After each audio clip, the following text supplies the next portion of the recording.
Close your eyes. Imagine a world where the sun has not risen in 40 days. Outside your small wooden cabin, the HMS Investigator, trapped in the crushing grip of the Beaufort Sea, the temperature has dropped to 50 degrees below zero. The air is so cold it turns your breath into a fine mist of ice crystals before it even leaves your lips. But inside your bunk, you are beginning to find a strange, heavy warmth. In the 19th century, Arctic explorers didn't just fight the cold, they negotiated with it. Tonight, we are going to walk through the decks of those ghost ships. We will feel the weight of the 5 woolen blankets draped over a midshipman's tired frame. We will listen to the groaning of the ship's hull as the ice tries to claim it. You are safe. You are warm. And as we journey into the frozen history of the 1850s, the ice outside is nothing more than a distant memory. Let the cold stay out there, here, under the weight of history. It is time to rest. As the iron hull of the expedition ship groans against the encroaching white desert of the Baffin Bay, we enter the architecture of the frost, the psychological and physical boundary where the 19th century explorer transitioned from the world of the living to the world of the frozen. In the 1840s, the Arctic was not just a geographic destination. It was a vertical silence that demanded a total re-engineering of the human concept of rest. This was the anxiety of the crystal barrier, the realization that the bed, which in London or Oslo was a place of soft surrender, was now a front line of survival. They harbored a secret worry that if the internal heat flickered for even a second, the sleep would become a permanent architecture of the ice. They envisioned a world where warmth was a right, but in the high latitudes, they were squatters in a temple of cold, turning the wooden bunk into a fortress of the pulse. As you settle into the steady, unmoving calm of the evening, imagine the atmosphere of the lower deck as the sun disappears. For a 4-month night, the sound is the persistent, rhythmic grinding of the pack ice against the oak planks, and the muffled, low whistle of the gale through the frozen rigging. The air is heavy and damp, smelling of whale lamps, salted beef, wet wool, and the sharp, metallic scent of the frost creeping down the companionway. The sailors harbored a secret worry about thermal retreat, the fear that the ship's heart, the central stove, would consume the air before it could conquer the cold. They envisioned a future where heating was invisible and constant, but in the 1800s, they were navigators of the ember, turning the glow of the hearth into a measure of the soul. The architecture of the frost was a study in insulative geometry, because the metal bolts of the ship acted as conductors of death, pulling the -40-degree cold directly into the living quarters. The men had to build a world within a world. This was the anxiety of the thermal leak. They harbored a secret worry that a single exposed nail would steal the heat from their marrow. This led to the creation of the winterized berth. They used cork shavings, recycled felt, and layers of old newspapers to line the walls of their bunks, turning the narrow sleeping space into a padded cell of survival. They understood that warmth is a finite resource, a philosophy that turned the act of tucking in into a meticulous engineering project. They used their routine of the nightly inspection to plug the cracks, finding a meditative peace in the integrity of the barrier. The hidden worries of the ship's carpenter focused on the peril of the contraction. In the boring but vital world of maintenance, he had to monitor the wood. He harbored a secret worry that the extreme cold would shrink the timbers until the size crushed the hull like a walnut shell. This created a culture of structural vigilance. He used oakum and pitch to caulk the silence, turning the groaning of the ship into a dialogue of strength. He envisioned a world where hulls were made of indestructible steel, but in the 19th century, he had to nurture the oak with grease and hope. To the carpenter, the Arctic bed was not a piece of furniture. It was a pod of safety, suspended within a dying machine. The architecture of the frost also involved the psychology of the horizonless night, without the rising sun to mark the end of sleep. The bed became a place of chronological confusion.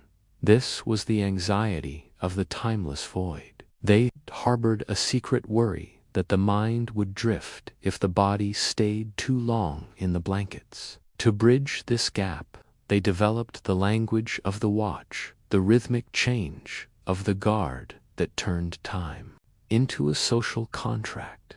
They envisioned a world where light was always available, but they lived in a world where the lamp was a precious sun.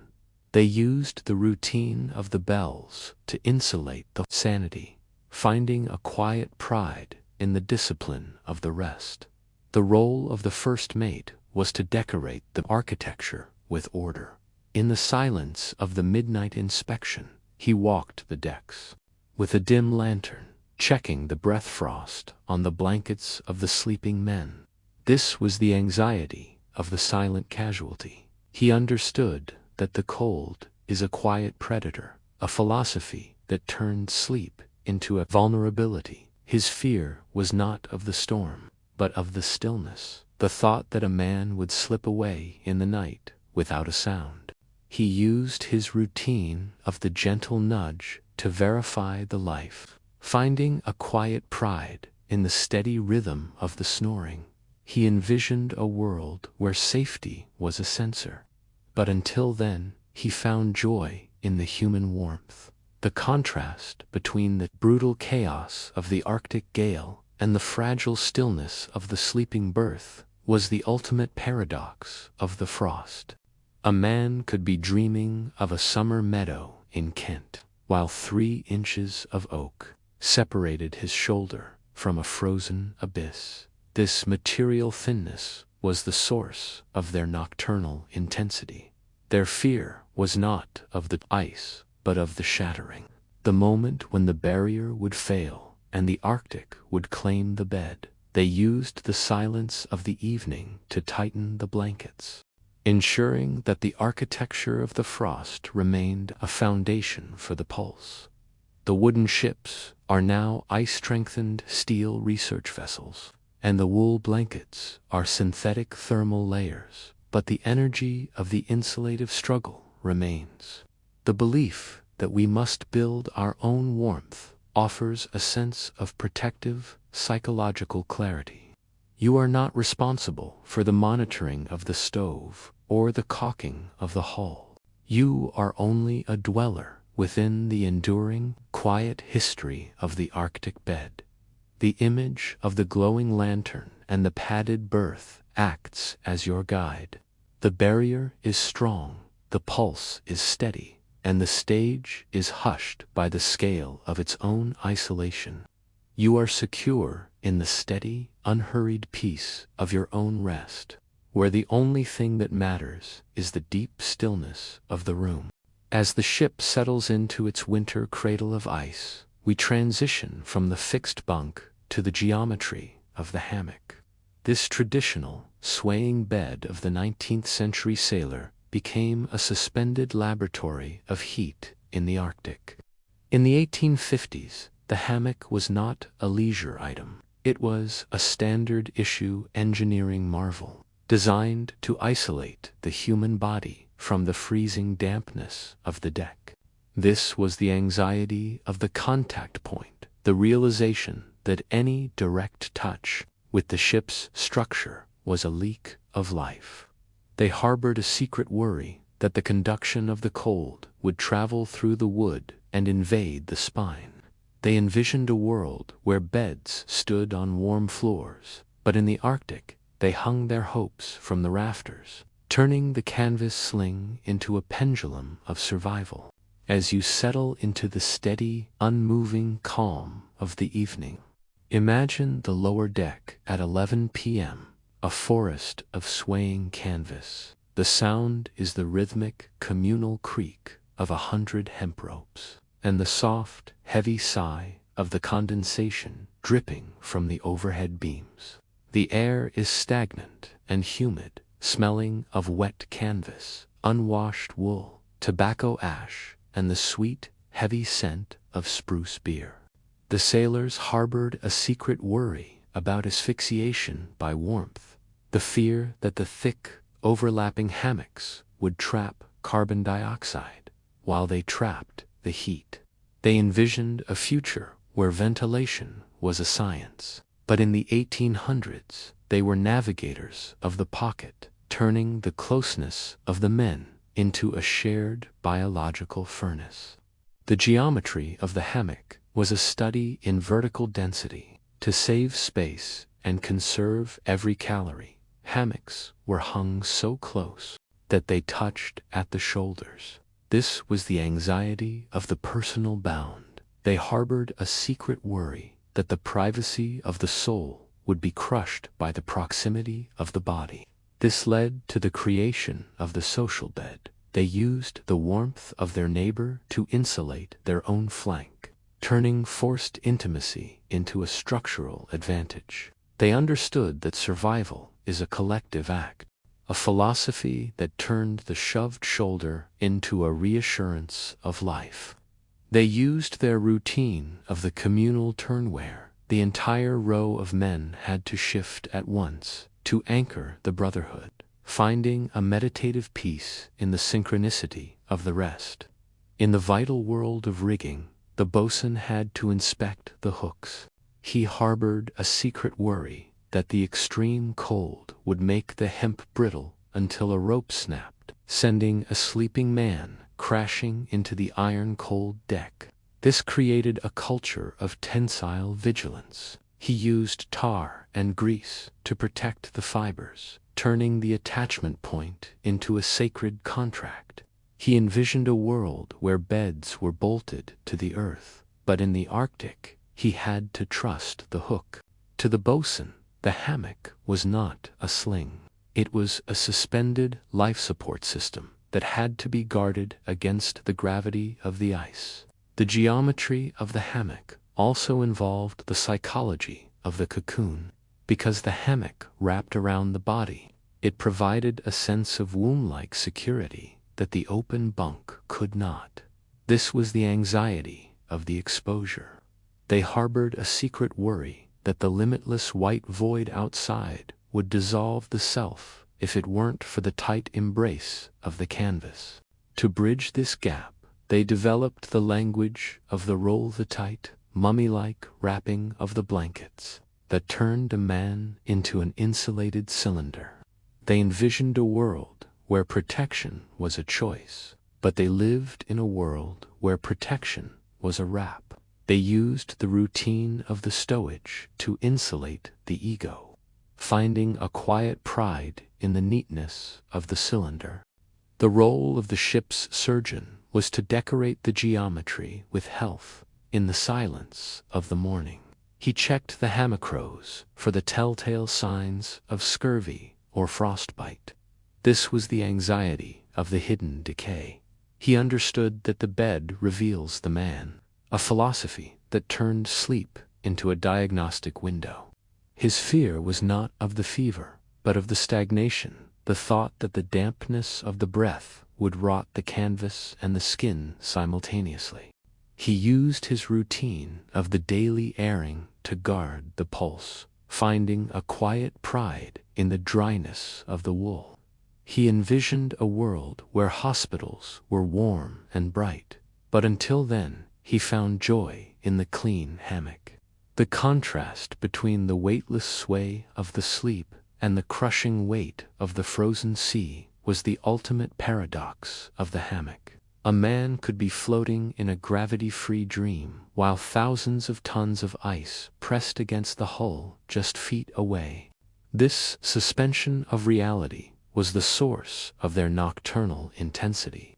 Their fear was not of the movement, but of the stillness. The moment when the ship would stop swaying because it was locked forever in the grip. They used the silence of the evening to adjust the ropes, ensuring that the geometry of the hammock remained a foundation for the drift.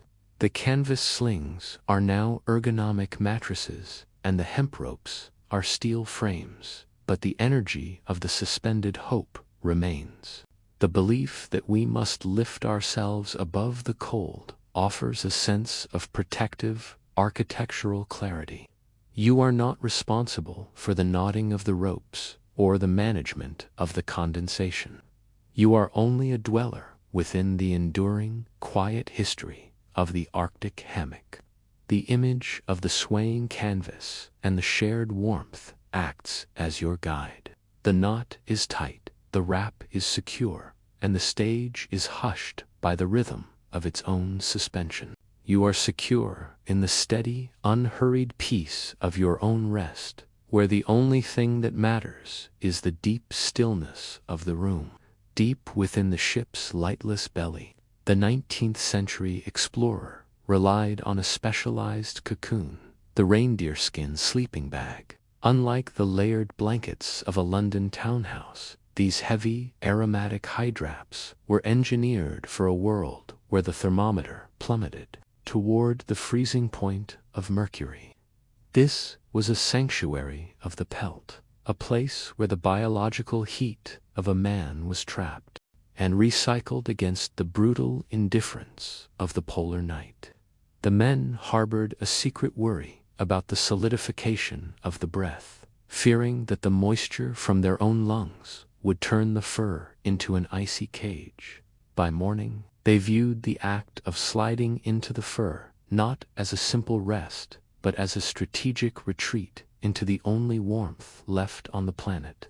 As you settle into the steady, unmoving calm of the evening, imagine the reindeer wrap.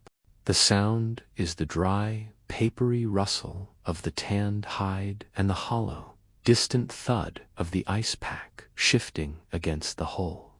The air is stark and thin, smelling of tallow, cured leather, dried sweat, and the sharp, biting scent of the frost that gathered on the outside of the bag. The explorers harbored a secret worry about thermal isolation, the fear that if they became separated from the group, the individual spark would be too feeble to survive the night.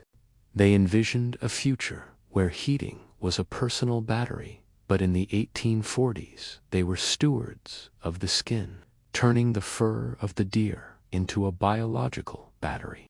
The fur-lined sanctuary was a study in biological synergetics to maximize heat. These bags were often designed for 2 or 3 men to share a single wide envelope of skin. This was a vulnerability of the proximity. They harbored a secret worry that the communal air would become foul and unbreathable before the dawn. This led to a regulated respiration. They used the heat of the neighbor's heart to defend their own extremities, turning a shared space into a living furnace.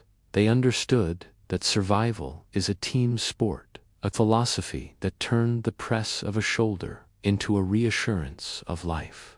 They used their routine of the synchronized turn to keep the blood moving, finding a meditative peace in the unspoken rhythm of the huddle.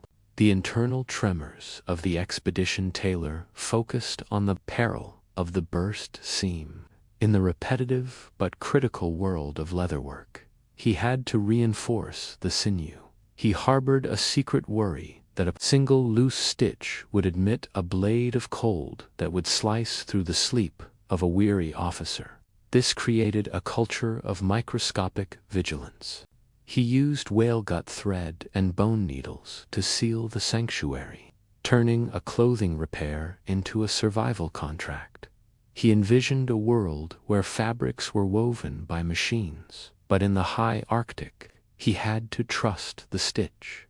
To the tailor, the sleeping bag was not a sack. It was a flexible hull that had to be maintained against the erosion of the frost. The fur-lined sanctuary also involved the psychology of the internal horizon, because the bag was often pulled over the head to prevent heat loss. The world of the explorer shrank to a 6-foot space of darkness. This was a solitude of the senses. They harbored a secret worry that the limitless white void outside would overwrite their memories if they didn't clutch their thoughts in the dark. To bridge this gap, they developed a language of the inner eye, the vivid recollection of a hearth, the taste of a peach, the sound of a church bell. They envisioned a world where screens provided the escape, but they lived in a world where the imagination was the only lantern. They used the routine of the mental journey to insulate the mind, finding a quiet pride in the vibrancy of the dream. The role of the steward was to manage the environment of the hide. In the stillness of the morning watch, he had to dry the bags near the galley fire to prevent rotting and stiffness. This was a combat against the moisture. He understood that dampness is the messenger of the frost, a philosophy that turned laundry into a defense against the grave. His fear was not of the dirt, but of the ice weight, the thought that the bags would become too heavy to carry on the sledges. He used his routine of the shaking and beating to guard the fluff, finding a quiet pride in the loft of the fur. He envisioned a world where clothes dried themselves, but until then, he found joy in the rising steam. The contrast between the savage cruelty of the polar gale and the fragile warmth of the reindeer hide was the ultimate paradox of the Arctic sleep. A man could be drifting in a tropical slumber while half an inch of skin separated him from a lethal vacuum. This physical thinness was the source of their nocturnal intensity. Their fear was not of the beast, but of the stiffening, the moment when the supple leather would turn to iron in the cold. They used the silence of the evening to soften the bags, ensuring that the fur-lined sanctuary remained a foundation for the pulse. The heavy skins are now synthetic down and waterproof membranes, but the energy of the biological fortress remains. The belief that we carry our own light offers a sense of protective clarity. You are not responsible for the stitching of the hide or the management of the frost. You are only a dweller within the enduring, quiet history of the Arctic sanctuary. The image of the thick fur and the shared heat acts as your guide. The seam is strong, the huddle is warm, and the stage is hushed by the scale of its own isolation. You are secure in the steady, unhurried peace of your own rest, where the only thing that matters is the deep stillness of the room. In the center of the great cabin, the Sylvester's stove stood as the mechanical sun of the expedition, the single point of gravity around which all sleep revolved. In the 1870s, the guarding of the ember was a sacred duty that defined the rhythm of the night. This stove was the lung of the ship, circulating warmed air through a primitive network of flues to prevent the sleeping quarters from turning into a glacier. The men harbored a secret worry that a clogged pipe or a stray cinder would poison the air or consume the wooden vessel in a terrible orange flash. They viewed the watchman of the fire not just as a servant, but as the high priest of the spark. As you settle into the steady, unmoving calm of the evening, imagine the atmosphere surrounding the iron hearth. The sound is the low, hungry roar of the coal fire and the clinking metallic sigh of the expanding metal. The air is dry and parched near the flames, smelling of bitter anthracite. The watchman harbored a secret worry about thermal collapse, the fear that if the fire died at 3 a.m., the cold would rush in like a flooding tide before the men could wake. They envisioned a future where heat was an invisible constant, but in the Victorian era, they were navigators of the fuel, turning the shoveling of the coal into a rhythm of survival. The Stoveside Vigil was a study in managed combustion. To save fuel during a 3-year lock-in, the fire had to be kept at a simmering minimum.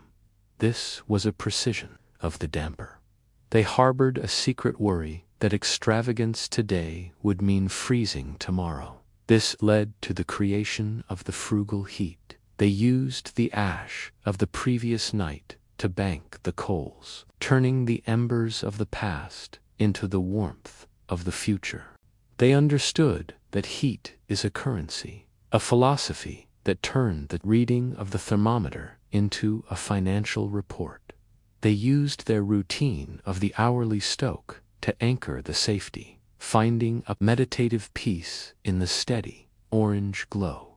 The unspoken weights of the coal passer focused on the peril of the finite supply. In the monotonous but vital world of storage, he had to measure the mountain. He harbored a secret worry that the calculations of the Admiralty were flawed, and that the last lump of coal would be burned while the ice was still 10 feet thick. This created a culture of resource vigilance. He used careful tallies and padlocked bins to guard the spark, turning a manual labor into a strategic defense. He envisioned a world where energy was limitless, but in the Arctic, he had to trust the scale. To the coal passer, the stove was not a furnace. It was a mechanical heart that had to be fed with the blood of the earth. The Stoveside Vigil also involved the psychology of the shared hearth. During the long polar night, the stove became the social anchor for the men who could not sleep. This was a fellowship of the flame. They harbored a secret worry that the darkness outside would separate the men into lonely, frozen islands. To bridge this gap, they developed a language of the embers, the quiet story, the softly whistled tune, the shared pipe. They envisioned a world where entertainment was digital and private, but they lived in a world where the fire was the only theater. They used the routine of the night watch talk to insulate the community, finding a quiet pride in the resilience of the group. The role of the quartermaster was to manage the distribution of the warmth. In the silence of the midnight round, he checked the ventilation holes to ensure that carbon monoxide was not pooling in the lower bunks. This was a vigilance of the breath. He understood that the stove gives, and the stove takes, a philosophy that turned ventilation into a life-saving art.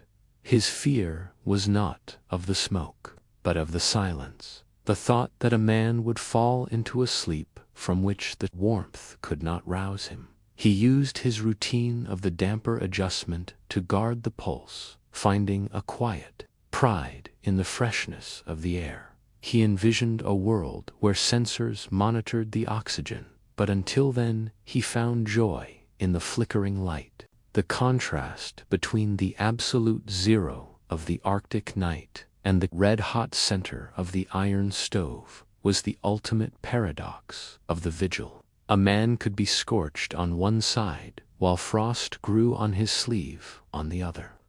This thermal gradient was the source of their nocturnal intensity. Their fear was not of the heat, but of the flicker, the moment when the last ember would turn to gray ash. They used the silence of the evening to sift the cinders, ensuring that the guarding of the ember remained a foundation for life. The coal stoves are now diesel heaters and automated boilers, but the energy of the central sun remains. The belief that we must gather around the light offers a sense of protective clarity. You are not responsible for the shoveling of the coal or the checking of the flues. You are only a dweller within the enduring, quiet history of the Stoveside Vigil. The image of the iron hearth and the steady glow acts as your guide. The damper is set, the fire is banked, and the stage is hushed by the scale of its own isolation. You are secure in the steady, unhurried peace of your own rest, where the only thing that matters is the deep stillness of the room. When the expedition moved beyond the wooden ribs of the ship and onto the shifting pressure ridges of the Arctic Ocean, they adopted the engineering of the snow, the indigenous wisdom of the igloo. In the 1890s, explorers like Robert Peary realized that the most effective barrier of the North was the very substance that threatened to kill them. This was the paradox of the frozen brick, where compacted snow, composed of 90% trapped air, functioned as a natural insulator more efficiently than the thickest oak. They harbored a secret worry that the roof would dissolve from the internal heat of their own bodies, turning a dome of safety into a collapsing trap. They viewed the snow berth not as a cold grave, but as a crystalline fortress, turning the frozen drift into a refuge of the pulse. As you settle into the steady, unmoving calm of the evening, imagine the atmosphere inside a newly cut dome. The sound is a profound, heavy silence that swallows the howling gale outside, leaving only the soft, rhythmic rasp of a snow knife and the low hiss of a Primus stove. The air is stark and humid, smelling of kerosene, seal oil, damp fur, and the clean, metallic scent of the ice. The explorers harbored a secret worry about thermal suffocation, the fear that the sealing of the blocks would starve the oxygen before the morning.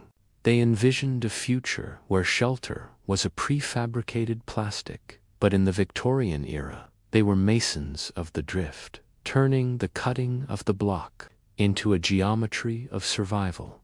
The engineering of the snow was a study in thermal layering to prevent the floor from sucking the heat from their marrow. They constructed raised sleeping platforms out of packed snow covered in thick willow branches and caribou skins. This was a hierarchy of the elevation. They harbored a secret worry that the cold would pool in the lower trenches, waiting to seize an exposed limb. This led to the creation of the layered bed. They used dead airspace to defend the core, turning frozen water into a thermal break. They understood that height is warmth, a philosophy that turned the shoveling of the platform into a strategic defense. They used their routine of the evening pack to anchor the insulation, finding a meditative peace in the white stillness of the dome. In the monotonous but vital world of campsite selection, the Ice Scout had to test the thickness. He harbored a secret worry that the floe would split beneath the igloo in the middle of the night, dropping the entire sleeping party into the black, liquid void of the Arctic Sea. This created a culture of crustal vigilance. He used iron-tipped poles and auditory checks to verify the foundation, turning a night's rest into a geological gamble. He envisioned a world where land was solid and unmoving, but in the Arctic, he had to trust the drift. To the scout, the igloo was not a house. It was a buoyant capsule that had to be positioned against the tide. The engineering of the snow also involved the psychology of the crystalline dome. The curving white walls provided a soft, diffused light that was strangely comforting compared to the sharp shadows of the ship. This was a sanctuary of the curve. They harbored a secret worry that the flat, jagged ice outside would fracture the mind. To bridge this gap, they developed a language of the interior, the quiet hum, the sharing of the pemmican, the meticulous drying of the socks. They envisioned a world where light was electric and harsh, but they lived in a world where the snow glowed with the lamp. They used the routine of the dome watch to insulate the sanity, finding a quiet pride in the purity of the space. The role of the lead architect was to manage the ventilation of the ice. In the silence of the midnight hour, he checked the breathing hole at the apex of the dome to ensure it hadn't iced over from the moisture of the breath. This was a vigilance of the vent. He understood that the snow must breathe for the men to live, a philosophy that turned a simple hole into a life support valve. His fear was not of the storm, but of the seal, the thought that the igloo would become a vacuum. He used his routine of the poking of the staff to guard the pulse, finding a quiet pride in the clear flow of the air. He envisioned a world where HVAC systems were automated, but until then, he found joy in the rising steam. The contrast between the -60 degrees of the tundra and the freezing point calm of the igloo was the ultimate paradox of snow engineering. A man could be resting in relative comfort while 6 inches of frozen water separated him from a lethal vacuum. This thermal boundary was the source of their nocturnal intensity. Their fear was not of the ice, but of the glazing, the moment when the inner walls would turn to glass and stop the insulation. They used the silence of the evening to scrape the frost, ensuring that the engineering of the snow remained a foundation for life. The snow blocks are now high-altitude tents and down-filled mats, but the energy of the natural barrier remains. The belief that we can shape the world to save us offers a sense of protective clarity. You are not responsible for the cutting of the blocks or the checking of the vent. You are only a dweller within the enduring, quiet history of the Arctic igloo. The image of the white dome and the soft lantern light acts as your guide. The blocks are tight, the platform is high, and the stage is hushed by the scale of its own isolation. You are secure in the steady, unhurried peace of your own rest, where the only thing that matters is the deep stillness of the room. When the expedition pushed toward the pole of inaccessibility, the igloo gave way to the fragile canvas border, the lightweight silk and hemp tents of the sledge parties. In the 1900s, explorers like Roald Amundsen and Robert Falcon Scott lived in a world where every ounce of weight was a debt against survival. The tent was the thinnest membrane in human history, a single layer of windproof Wilsden canvas that stood between a sleeping man and the shrieking katabatic winds of the plateau. They harbored a secret worry that the guy lines would shred or the fabric would tear in the middle of a 3-day blizzard, leaving them exposed on the naked ice. They viewed the tent pole not as a support, but as a spine of defiance, turning the flapping cloth into a refuge of the spirit as you settle into the steady, unmoving calm of the evening. Imagine the atmosphere inside a sledge tent during a southwester. The sound is the deafening, percussive snap of the canvas and the high-pitched scream of the wind through the bamboo poles. The air is razor-sharp and thin, smelling of frozen sweat, paraffin fumes, dried blood, and the heavy, earthy scent of the dogskins used for bedding. The explorers harbored a secret worry about mechanical fatigue, the fear that the fibers of the hemp would crystallize and shatter like glass in the deep cold. They envisioned a future where tents were made of carbon fiber and nylon. But in the Edwardian era, they were navigators of the weave, turning the pitching of the camp into a ballet of survival. The fragile canvas border was a study in spatial economy. In a tent no larger than a domestic closet, 3 or 4 men had to eat, sleep, and mend their gear. This was a vulnerability of the friction. They harbored a secret worry that a spilled stove or a slashed boot would end the journey in a single second of clumsiness.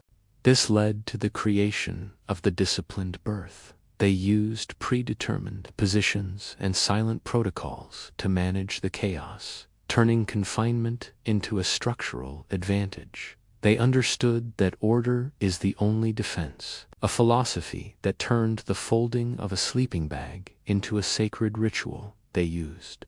Their routine of the evening gear check to anchor the safety, finding a meditative peace in the tightness of the space. In the repetitive but vital world of snowwalling, the sledgemaster had to secure the skirt. He harbored a secret worry that the drifting snow would bury the tent entirely while they slept, sealing them in a white tomb from which they could not dig out. This created a culture of weight vigilance. He used snowshoes and skis to anchor the edges, turning a shelter into a ballasted vessel. He envisioned a world where bases were bolted to the rock, but on the polar plateau, he had to trust the snow weight. To the master, the tent was not a camp. It was a lung that had to be kept above the surface of the drowning white sea. The fragile canvas border also involved the psychology of the thin wall. The yellow glow of the sun through the thin fabric provided a false sense of warmth that was cruelly deceptive. This was a sanctuary of the illusion. They harbored a secret worry that the fragility of the cloth was a reflection of their own mortality. To bridge this gap, they developed a language of the inside, the reading of the diary, the boiling of the hoosh, the mending of the finnesko. They envisioned a world where walls were made of brick and mortar, but they lived in a world where the wind was always audible. They used the routine of the evening pipe to insulate the mind, finding a quiet pride in the defiance of the fabric. The role of the navigator was to manage the orientation of the canvas. In the silence of the storm watch, he ensured the entrance tunnel was facing away from the prevailing wind to prevent the tent from becoming a sail. This was a vigilance of the direction. He understood that the wind is a predator that seeks an opening, a philosophy that turned the drawstring into a life-saving lock. His fear was not of the cold, but of the deflation, the thought that the wind would get underneath and carry the shelter away. He used his routine of the guyline tightening to guard the pulse, finding a quiet pride in the tautness of the cloth. He envisioned a world where shelter was immovable, but until then, he found joy in the stable pole. The contrast between the infinite, hostile vacuum of the Antarctic and the warm, steamy interior of the silk tent was the ultimate paradox of the canvas border. A man could be sharing a joke with a comrade while 1 millimeter of fabric separated them from instant, frozen death. This material thinness was the source of their nocturnal intensity. Their fear was not of the end, but of the shredding, the moment when the illusion of the wold burst into ribbons. They used the silence of the evening to patch the holes, ensuring that the fragile canvas border remained a foundation for the peekaboo. The silk tents are now geodesic domes and ripstop polymers, but the energy of the thin defense remains. The belief that we can carry our home on our backs offers a sense of protective clarity. You are not responsible for the anchoring of the lines or the management of the drift. You are only a dweller within the enduring, quiet history of the sledge tent. The image of the glowing yellow cloth and the bundled men acts as your guide. The lines are tight, the pole is straight, and the stage is hushed by the scale of its own isolation. You are secure in the steady, unhurried peace of your own rest, where the only thing that matters is the deep stillness of the room. Before the explorer could surrender to the reindeer wrap, they had to engage in the thermodynamic ritual of the evening meal. In the late 19th century, food was not a matter of flavor, but of caloric munitions. This was the architecture of the internal combustion. where the consumption of pemmican, a dense, iron-hard brick of dried beef and rendered fat, served as the primary battery for the night's rest. They harbored a secret worry that if the metabolic fire lacked sufficient tallow, the internal furnace would starve before the morning watch, leaving the body cold and hollow. They viewed the hushpot not as a dinner, but as a refueling station, turning the heavy grease into a shield for the heart. As you settle into the steady, unmoving calm of the evening, imagine the atmosphere inside the sledge tent as the primest stove roars. The sound is the rhythmic bubbling of the thick stew and the sharp, metallic scrape of spoons against tin mugs. The air is stifling and rich, smelling of melted fat, concentrated pea flour, charred biscuit, and the heavy, earthy scent of the steam rising from the pot.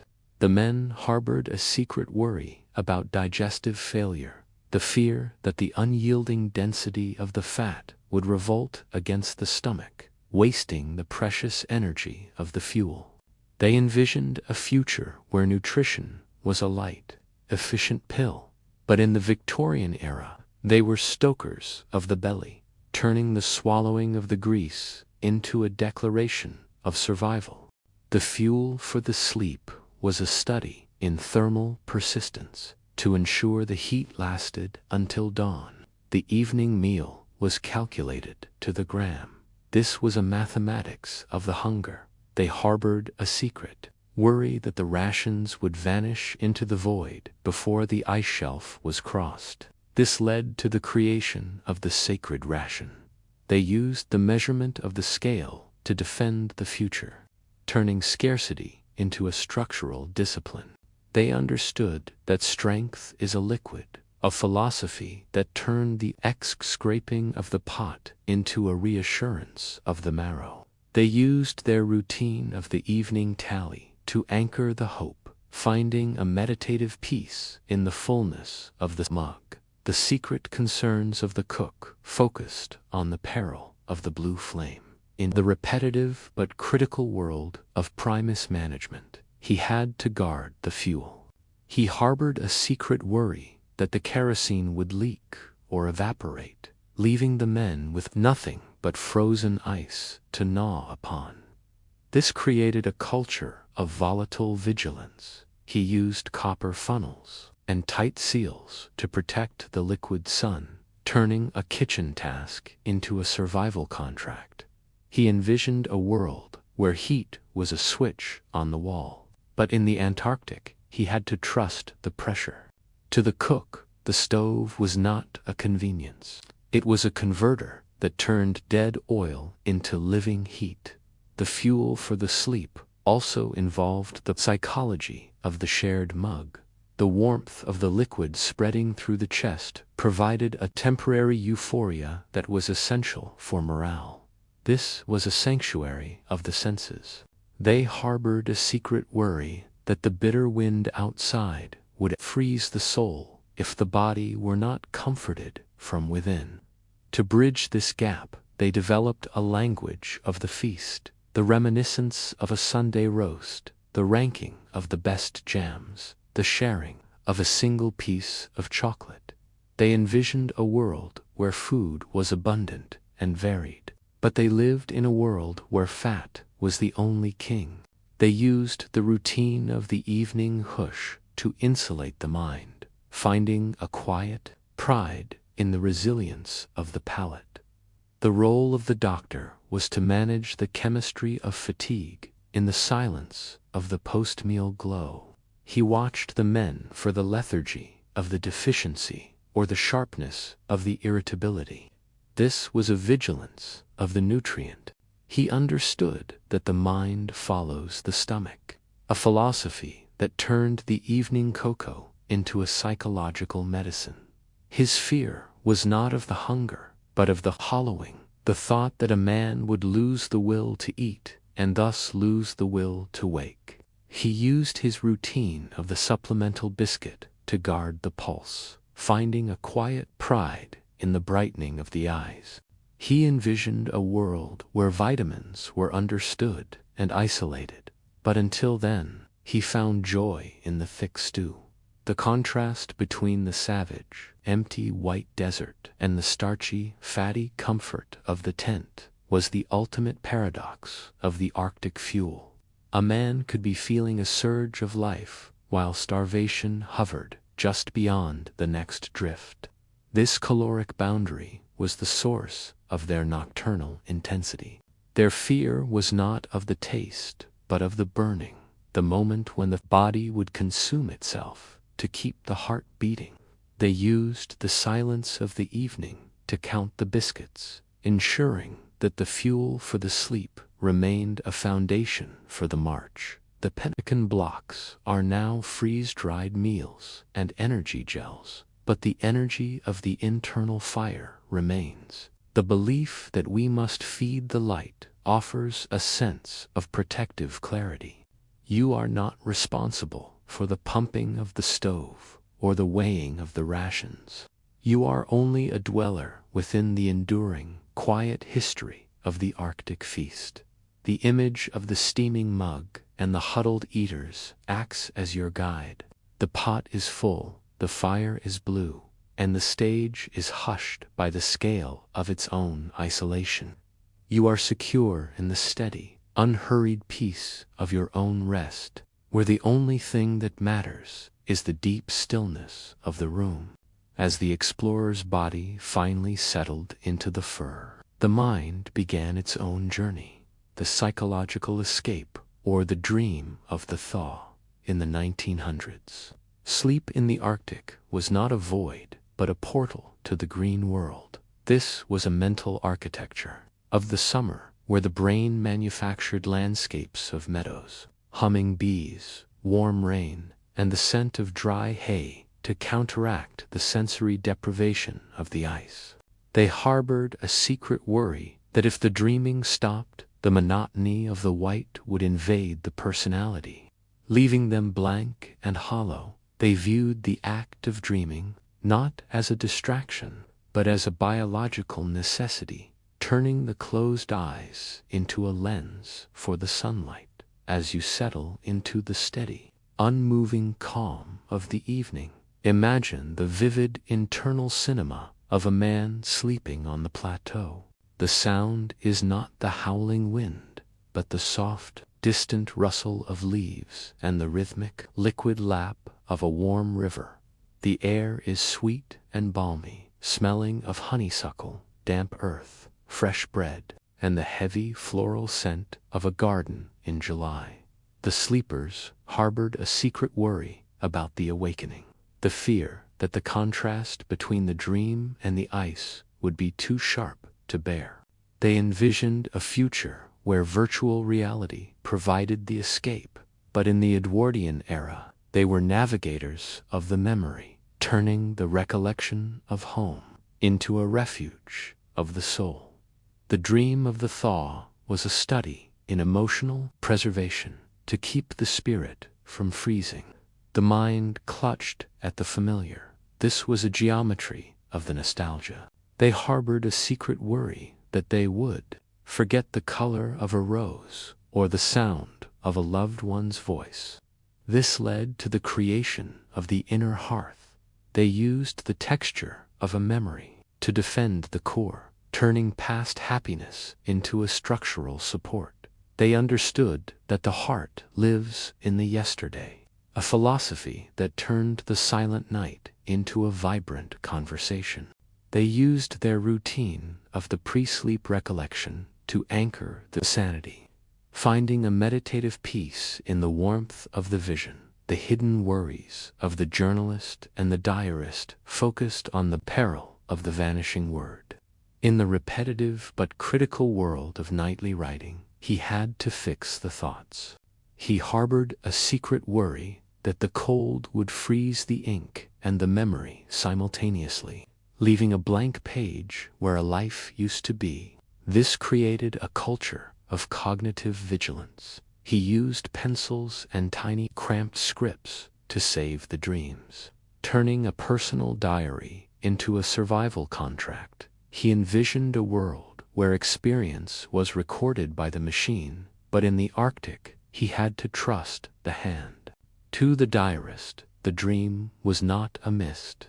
It was a document that had to be protected against the erosion of the wind. The dream of the thaw also involved the psychology of the shared hallucination. Sometimes the men would dream of the same meal or the same landmark, creating a fellowship of the vision. This was a sanctuary of the collective mind. They harbored a secret worry that the isolation would shatter the group into competing delusions. To bridge this gap, they developed a language of the future, the plans for the return, the descriptions of the first bath, the menus of the victory banquet. They envisioned a world where communication was instant and constant, but they lived in a world where the only news was the dream. They used the routine of the morning, breakfast talk, to insulate the community, finding a quiet pride in the shared hope. The role of the leader was to manage the boundaries of the escape. In the silence of the march, he ensured that the men didn't drift too far into the dream, losing their focus on the physical ice. This was a vigilance of the reality. He understood that the dream is a servant, not a master, a philosophy that turned hope into a regulated fuel. His fear was not of the sadness, but of the detachment, the thought that a man would prefer the dream to the life and stop trying to return. He used his routine of the sharp command and the shared joke to guard the pulse. Finding a quiet pride in the groundedness of the men, he envisioned a world where psychological health was monitored by experts. But until then, he found joy in the shared smile. The contrast between the brutal, geometric reality of the ice and the soft, organic fluidity of the dream was the ultimate paradox of the Arctic sleep. A man could be shivering in a bag while walking through a field of wheat. This perceptual boundary was the source of their nocturnal intensity. Their fear was not of the nightmare, but of the clarity, the moment when the ice would become the only truth.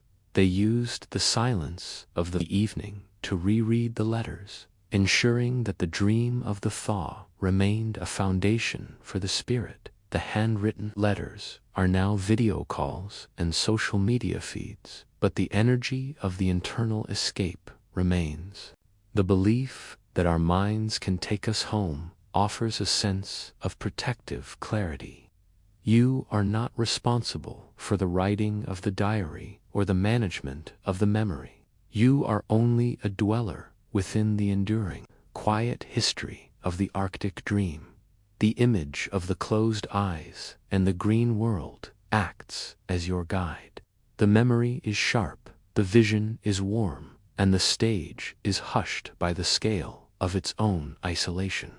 You are secure in the steady, unhurried peace of your own rest, where the only thing that matters is the deep stillness of the room.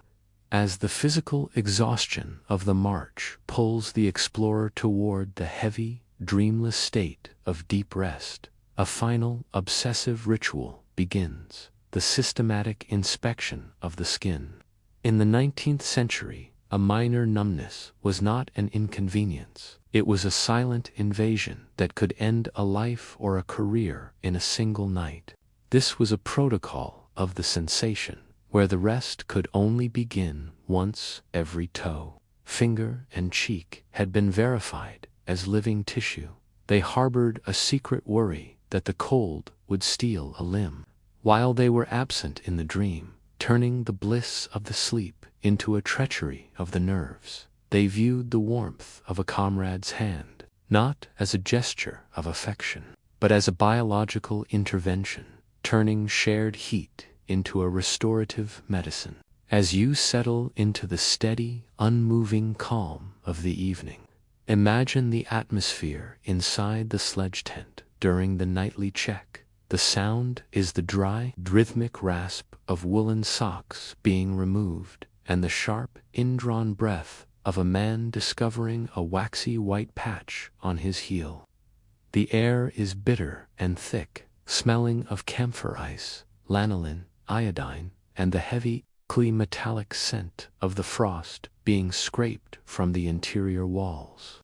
The explorers harbored a secret worry about irreversible crystallization, the fear that the internal fluids had already turned to glass beneath the skin.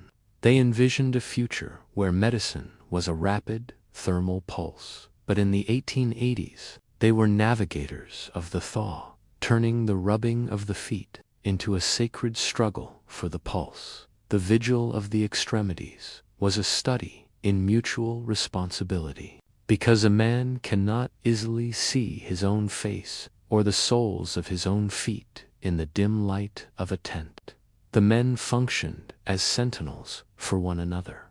This was a vulnerability of the sight. They harbored a secret worry that pride would hide the injury until it was too late. This led to the creation of the circle of the check. They used the eyes of the brother to defend the body, turning individual survival into a structural collective. They understood that we are only as whole as the man next to us, a philosophy that turned the inspection of the skin into a reassurance of the bond. They used their routine of the communal massage to anchor the circulation, finding a meditative peace in the returning prickle of the blood.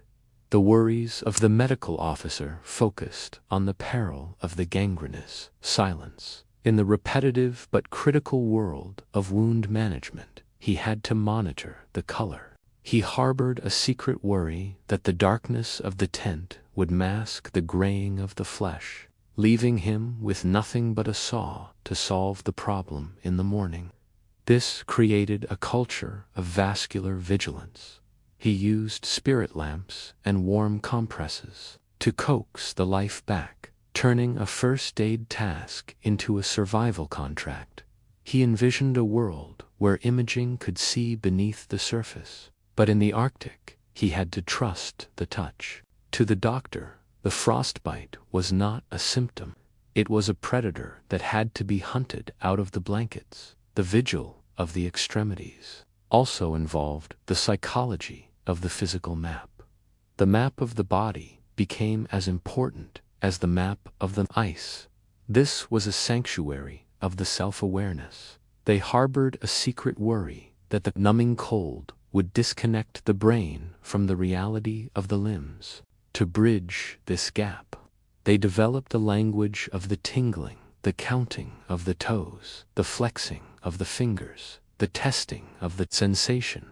They envisioned a world where clothing was perfectly heated, but they lived in a world where the wool was never quite dry. They used the routine of the night watch, flexing, to insulate the ego, finding a quiet pride in the tenacity of the nerve. The role of the sledge leader was to manage the pace of the recovery. In the silence of the rest, he ensured that the men didn't fall into the sleep of the exhausted before the check was complete. This was a vigilance of the wakefulness. He understood that the bed is the danger zone, a philosophy that turned the final 5 minutes of the day into a life-saving window. His fear was not of the complaint, but of the quietness, the thought that a man would give up on his own body and let the cold win. He used his routine of the sharp inquiry to guard the pulse, finding a quiet pride in the returning warmth of the tent. He envisioned a world where sensors alerted the mind to the damage, but until then, he found joy in the pink skin. The contrast between the brutal, external vacuum of the pole and the fragile, internal flow of the blood was the ultimate paradox of the vigil. A man could be losing a battle in his big toe, while winning the battle of the march. This biological boundary was the source of their nocturnal intensity. Their fear was not of the scar, but of the incapacity, the moment when the body would become a burden to the team. They used the silence of the evening to apply the salves, ensuring that the vigil of the extremities remained a foundation for the tomorrow. The camphor salves are now chemical heat packs and insulated boots, but the energy of the physical defense remains. The belief that we must watch over our own flesh offers a sense of protective clarity. You are not responsible for the rubbing of the feet or the monitoring of the skin. You are only a dweller within the enduring, quiet history of the Arctic vigil. The image of the focused light and the thawing hand acts as your guide. The circulation is returning, the skin is safe, and the stage is hushed by the scale of its own isolation. You are secure in the steady, unhurried peace of your own rest, where the only thing that matters is the deep stillness of the room, while the men surrender to the skins. A mechanical heart continues to beat in the navigator's berth, the box chronometer. In the 1850s, time was not a digital convenience. It was a fragile, physical entity that determined the difference between life and the void. If the chronometer stopped, the longitude was lost, and the expedition became a ghost ship, drifting in an unmapped sea. This was the architecture of the temporal anchor, where the clock had to be nurtured and protected with more care than the men themselves. They harbored a secret worry that the oil in the escapement would turn to stone in the night, freezing the world into a timeless labyrinth. As you settle into the steady, unmoving calm of the evening, imagine the atmosphere surrounding the chronometer case. The sound is the rapid, metallic heartbeat of the brass gears and the soft, distant scratching of the navigator's pen. The air is stagnant and preserved, smelling of fine watch oil, mahogany, old parchment, and the faint, metallic scent of the springs. The navigators harbored a secret worry about chronometric drift, the fear that the cold was slowing the pulse of the universe by a fraction of a second each hour.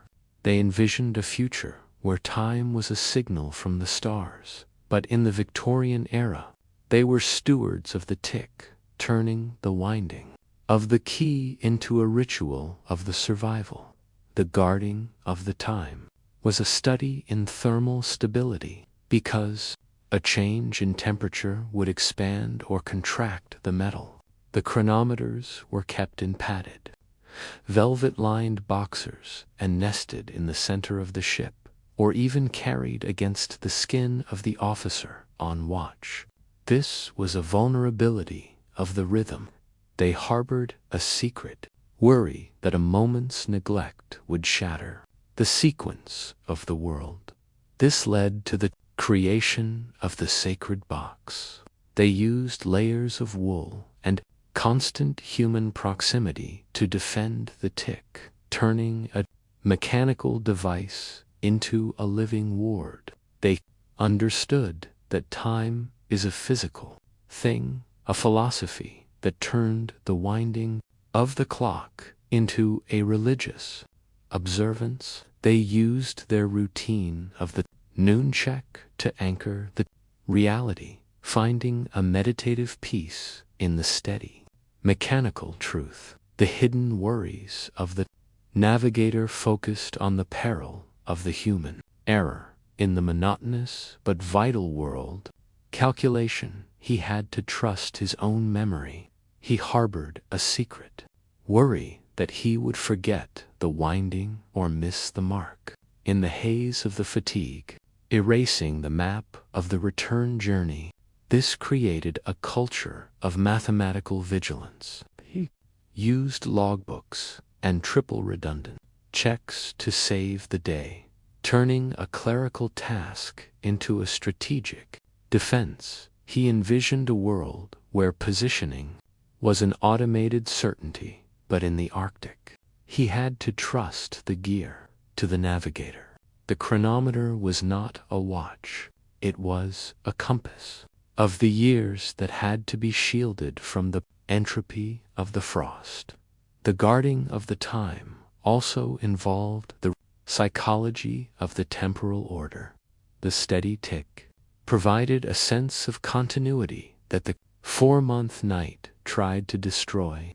This was a sanctuary of the sequence. They harbored a secret worry that eternity was leaking into the cabin. From the unmoving ice to bridge this gap, they developed a language of the bells, the rhythmic division of the sleep, the marking of the shifts, the celebration of the anniversaries. They envisioned a world where time was infinite and disposable, but they lived in a world where the second was a precious resource.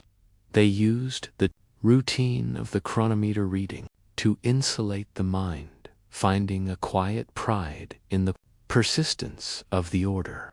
The role of the chronometer watch was to manage the environment of the brass. In the silence of the midnight, the officer on duty checked the seal of the case to ensure no condensation was fogging the glass. This was a vigilance of the clarity. He understood that if we cannot see the time, we cannot find our home, a philosophy that turned a clear lens into a life-saving requirement. His fear was not of the delay, but of the stutter, the thought that the mechanism would skip a beat and deceive the expedition.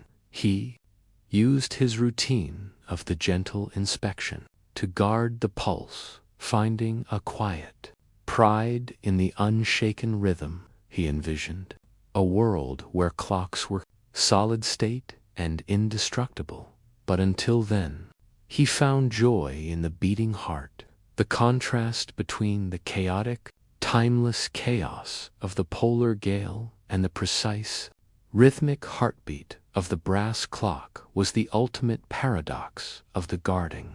A man could be drifting in a white void while the universe was measured to the thousandth of an inch in a mahogany box. This temporal boundary was the source of their nocturnal intensity. Their fear was not of the future, but of the vanishing, the moment when the tick would stop and the connection to the world would snap. They used the silence of the evening to record the rate, ensuring that the guarding of the time remained a foundation for the return. The brass chronometers are now GPS, satellites, and atomic clocks, but the energy of the rhythmic anchor remains. The belief that we must hold our place in the sequence offers a sense of protective clarity. You are not responsible for the winding of the key or the calculation of the longitude. You are only a dweller within the enduring, quiet history of the Arctic clock. The image of the ticking box and the steady navigator acts as your guide. The rhythm is true, the gear is safe, and the stage is hushed by the scale of its own isolation. You are secure in the steady, unhurried peace of your own rest, where the only thing that matters is the deep stillness of the room. As the day's labor concludes and the explorer prepares to slide into the reindeer skin bag, the final defense is not the ship's hull, but the woolen shield worn against the skin. In the 1890s, clothing was an internal climate control system, a complex assembly of heavy Welsh flannel knitted jerseys and felted socks designed to manage the moisture of the human animal. This was a protocol of the fiber, where the rest could only be successful if the dampness of the toil was evaporated from the body before the chill of the sleep set in. They harbored a secret concern that the sweat of the march would turn to a shirt of ice in the night, sucking the life from their ribs. They viewed the dry woolen change not as a luxury, but as a thermodynamic salvation. turning the soft weave into a refuge for the pulse. As you settle into the steady, unmoving calm of the evening, imagine the atmosphere inside the sledge tent as the men change for the night. The sound is the heavy, rhythmic thud of frost being beaten from a coat and the soft, fibrous rustle of clean wool sliding over tired limbs. The air is sharp and humid, smelling of lanolin, damp fleece, stale tobacco, and the clean metallic scent of the snow that clung to every seam. The explorers harbored a secret concern about capillary failure, the fear that the wool would lose its loft and become a conductor of the cold. They envisioned a future where fabrics were synthetic and moisture-wicking, but in the Victorian era, they were navigators of the sheep, turning the weight of the fleece into a ritual of survival. The woolen shield was a study in thermal management. By wearing multiple thin layers rather than one thick one, they created pockets of dead air that trapped the biological heat. This was a vulnerability of the compression. They harbored a secret concern that the weight of the blankets would crush the air out of the wool, erasing the insulation. This led to the creation of the aerated bed. They used loose-fitting garments to defend the core, turning clothing into a thermal break. They understood that air is the only heat, a philosophy that turned the shaking out of the socks into a strategic defense. They used their routine of the nightly fluffing to anchor the safety, finding a meditative peace in the softness of the layer. The focus of the quartermaster was on the peril of the felted fiber. In the repetitive but vital world of gear maintenance, he had to monitor the texture. He harbored a secret concern that the salt from the sweat would harden the wool until it chafed the skin and lost its warmth, leaving the men vulnerable to the frost. This created a culture of textile vigilance. He used fresh water and gentle drying to restore the loft, turning a laundry task into a survival contract. He envisioned a world where materials were self-cleaning and eternal, but in the Arctic, he had to trust the fleece. To the quartermaster, the woolen shield was not a uniform. It was a flexible barrier that had to be nurtured against the erosion of the salt. The woolen shield also involved the psychology of the second skin. The coarse, heavy touch of the wool provided a sense of physical presence that the numbing cold tried to destroy. This was a sanctuary of the sensation. They harbored a secret concern that the sensory deprivation would disconnect the mind from the reality of the body. To bridge this gap, they developed a language of the texture, the warmth of the knit, the weight. They envisioned a world where clothes were weightless and invisible, but they lived in a world where the wool was always felt. They used the routine of the evening dressing to insulate the ego, finding a quiet pride in the resilience of the weave. The role of the steward was to manage the drying of the defense. In the silence of the night, he hung the wet outer garments from the rafters of the galley to ensure they didn't freeze into boards. This was a vigilance of the flexibility. He understood that a stiff coat is a broken tool, a philosophy that turned the warmth of the stove into a life-saving resource. His fear was not of the dirt, but of the rigidity. The thought that a man would step out into the storm and be unable to move. He used his routine of the hourly turning to guard the pulse, finding a quiet pride in the softness of the cloth. He envisioned a world where heat lamps dried the gear in minutes, but until then, he found joy in the rising steam. The contrast between the brutal, external hardness of the ice and the soft, internal yield of the woolen shield was the ultimate paradox of the body layering. A man could be wrapped in a cloud while standing on a glacier. This textile boundary was the source of their nocturnal intensity. Their fear was not of the tear, but of the saturation, the moment when the wool would become the water and the shield would become the weight. They used the silence of the evening to brush the fibers, ensuring that the woolen shield remained a foundation for the tomorrow. The heavy flannels are now merino wool and thermal fleece, but the energy of the layered defense remains. The belief that we must wrap ourselves in the light offers a sense of protective clarity. You are not responsible for the drying of the socks or the monitoring of the loft. You are only a dweller within the enduring, quiet history of the Arctic shield. The image of the knitted jersey and the warm change acts as your guide. The wool is dry, the air is trapped, and the stage is hushed by the scale of its own isolation. You are secure in the steady, unhurried peace of your own rest, where the only thing that matters is the deep stillness of the room. Section 14. The guarding of the communication, the frozen word, as the physical world contracts to the ship. The guarding of the communication becomes the architecture of the social link. In the 1900s, news was not an instant stream but a physical artifact, a letter or a newspaper that had to be rationed and preserved through the long silence. This was the protocol of the written word, where the sanity of the crew was defended by the ink. They harbored a secret concern that if the connection to the world was severed in the mind, the isolation would consume the group.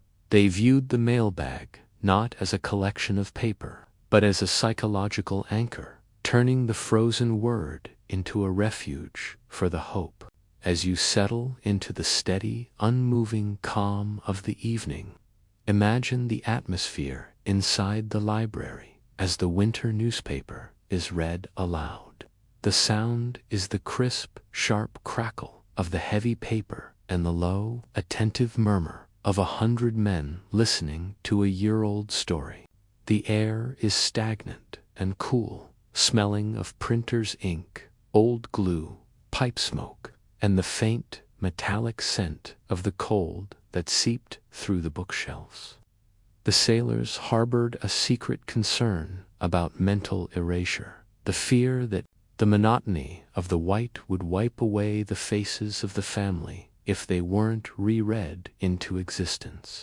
They envisioned a future where voice calls reached the poles, but in the 1900s, they were navigators of the script, turning the handwritten note into a ritual of survival. The guarding of the communication was a study in temporal pacing. To make the handful of letters last for 3 years, they were opened on specific dates, birthdays, Christmas, the return of the sun. This was a vulnerability of the scarcity. They harbored a secret concern that reading them all at once would leave a void that could not be filled. This led to the creation of the rationed word. They used the measurement of the calendar to defend the future, turning loneliness into a structural discipline. They understood that the word is the time, a philosophy that turned the unbroken seal into a reassurance of the tomorrow.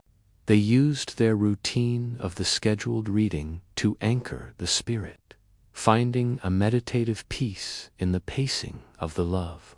The focus of the expedition secretary was on the peril of the fading ink. In the repetitive but critical world of record-keeping, he had to guard the history.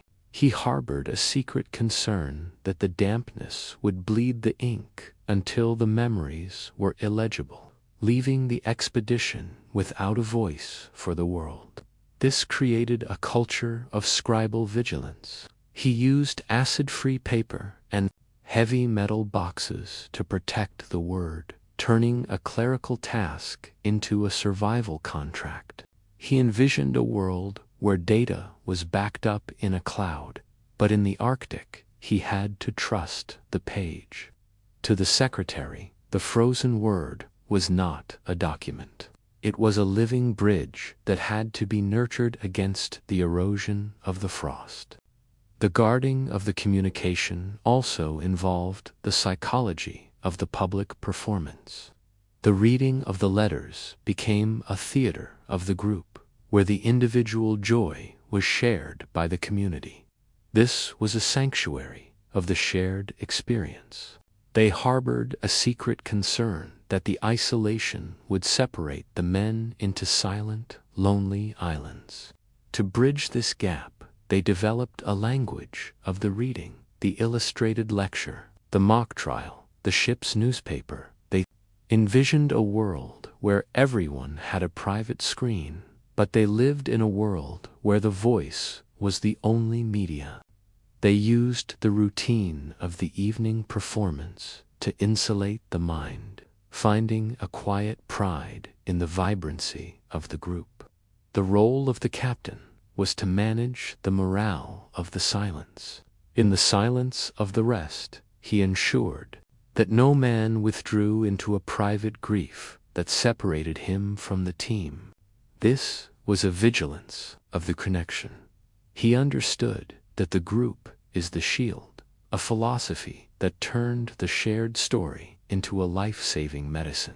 His fear was not of the noise, but of the quietness, the thought that a man would stop talking and thus stop belonging. He used his routine of the obligatory gathering to guard the pulse, finding a quiet pride in the laughter of the crew. He envisioned a world where mental health was monitored by algorithms, but until then, he found joy in the shared page. The contrast between the infinite, silent indifference of the pole and the specific, loving details of the letter was the ultimate paradox of the communication.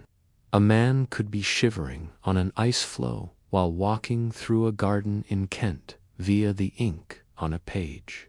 This emotional boundary was the source of their nocturnal intensity. Their fear was not of the distance, but of the forgetting, the moment when the word would lose its power and the Arctic would become the only truth. They used the silence of the evening to study the handwriting, ensuring that the guarding of the communication remained a foundation for the return. The handwritten letters are now satellite emails and video links, but the energy of the preserved link remains. The belief that we are held by those who remember us offers a sense of protective clarity. You are not responsible for the sealing of the mailbags or the pacing of the reading. You are only a dweller within the enduring, quiet history of the Arctic word. The image of the inked page and the gathered listeners acts as your guide. The seal is tight, the word is clear, and the stage is hushed by the scale of its own isolation. You are secure in the steady, unhurried peace of your own rest, where the only thing that matters is the deep stillness of the room. As the crew surrenders to the suspended sleep, a solitary figure remains on watch, tasked with a singular, terrifying duty, listening to the heartbeat of the wood. In the 1870s, the guarding of the hull was a study in acoustic engineering, where the survival of the men depended on the integrity of the oak. They harbored a secret concern that the millions of tons of shifting pack would squeeze the vessel until the frames splintered like dry kindling. They viewed the sound of the ice not as a natural phenomenon, but as a biological threat, turning the groaning of the ship into a dialogue of the mortality. As you settle into the steady, unmoving calm of the evening, imagine the atmosphere on the orlop deck as the pressure begins to mount. The sound is the low, subsonic rumble of the ice fields and the sharp pistol crack snap of a tree nail yielding to the strain. The air is stagnant and freezing, smelling of wet bilge, pintar, tallow, and the sharp metallic scent of the frost that grew in white feathers along the internal bolts. The watchman harbored a secret concern about structural collapse, the fear that the ship would be nipped and shivered into 1,000 floating fragments before the alarm could be sounded. They envisioned a future where hulls were self-healing and reinforced, but in the Victorian era they were navigators of the grain, turning the listening for a leak into a ritual of survival. The ice pressure vigil was a study in stress distribution. By bracing the internal structure with extra beams and iron knees, they attempted to transfer the weight of the world away from the sleeping berths. This was a vulnerability of the joint. They harbored a secret concern that a single weak point would admit the sea in a shattering rush. This led to the creation of the fortified shell. They used horizontal struts and vertical pillars to defend the core, turning a cargo space into a survival cage. They understood that stiffness is the enemy, a philosophy that turned the flexibility of the wood into a strategic advantage. They used their routine of the hourly chalk mark, checking to see if the beams had moved to anchor the safety, finding a meditative peace in the tenacity of the oak. The focus of the ship's carpenter was on the peril of the shearing force. In the repetitive but critical world of structural maintenance, he had to monitor the rivets. He harbored a secret concern that the freezing water would expand in the cracks and blow the seams of the keel, leaving the expedition without a bottom. This created a culture of hydrostatic vigilance. He used oakum and hot pitch to seal the life, turning a repair task into a survival contract. He envisioned a world where hulls were made of indestructible alloys, but in the Arctic, he had to trust the pitch. To the carpenter, the hull was not a container. It was a living lung that had to be nurtured against the crushing of the tide. The ice pressure vigil also involved the psychology of the submerged ear. The sound of the ocean through the hull planks provided a constant, terrifying reminder of the lethal environment just inches away. This was a sanctuary of the awareness. They harbored a secret concern that the silence would deceive the mind into a false sense of security.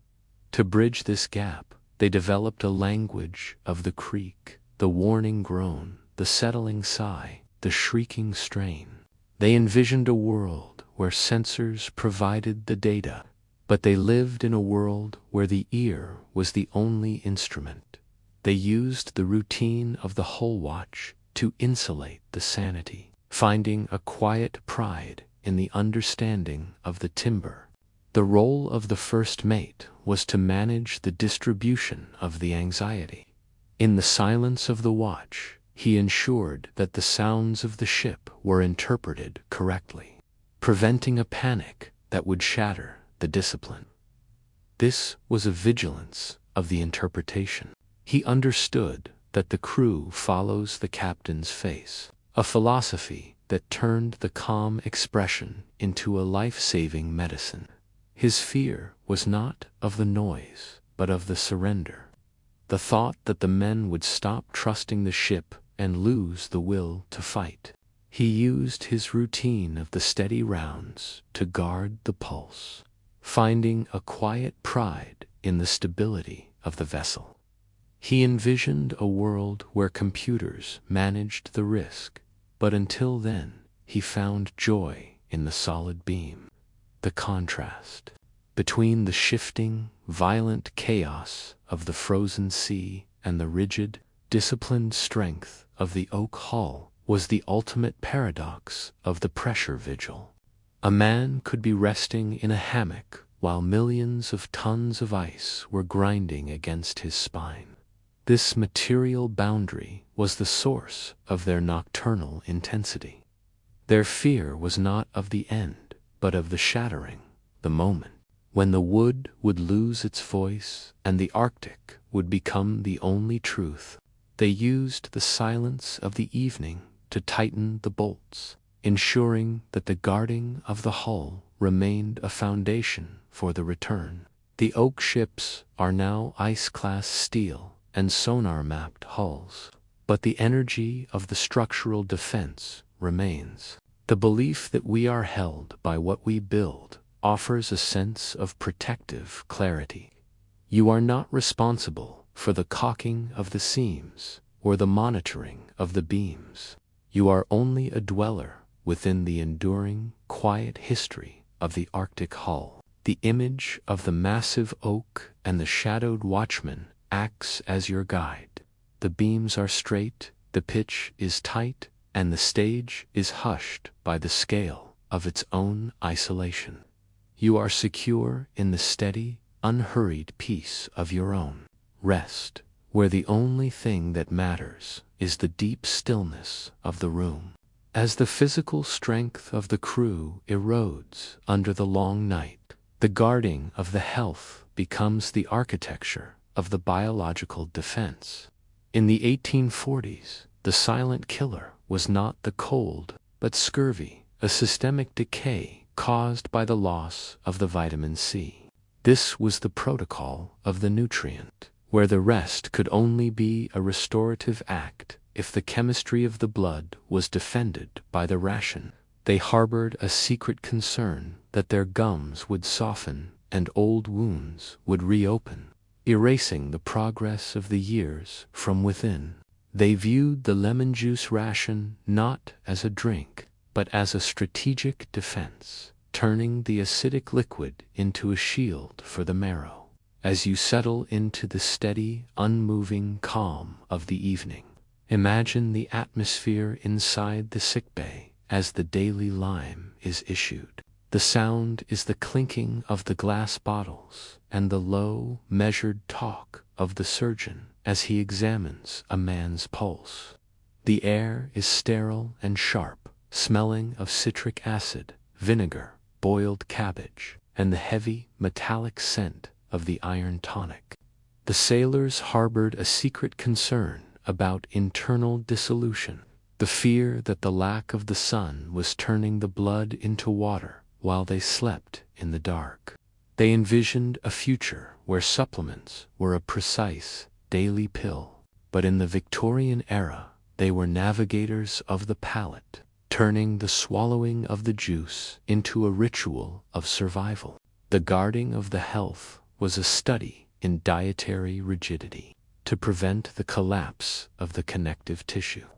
Every man was forced to consume a measured amount of anti-scorbutics and fresh meat, often raw seal or bear. This was a vulnerability of the appetite. They harbored a secret concern that the revulsion of the taste would lead to the sickness.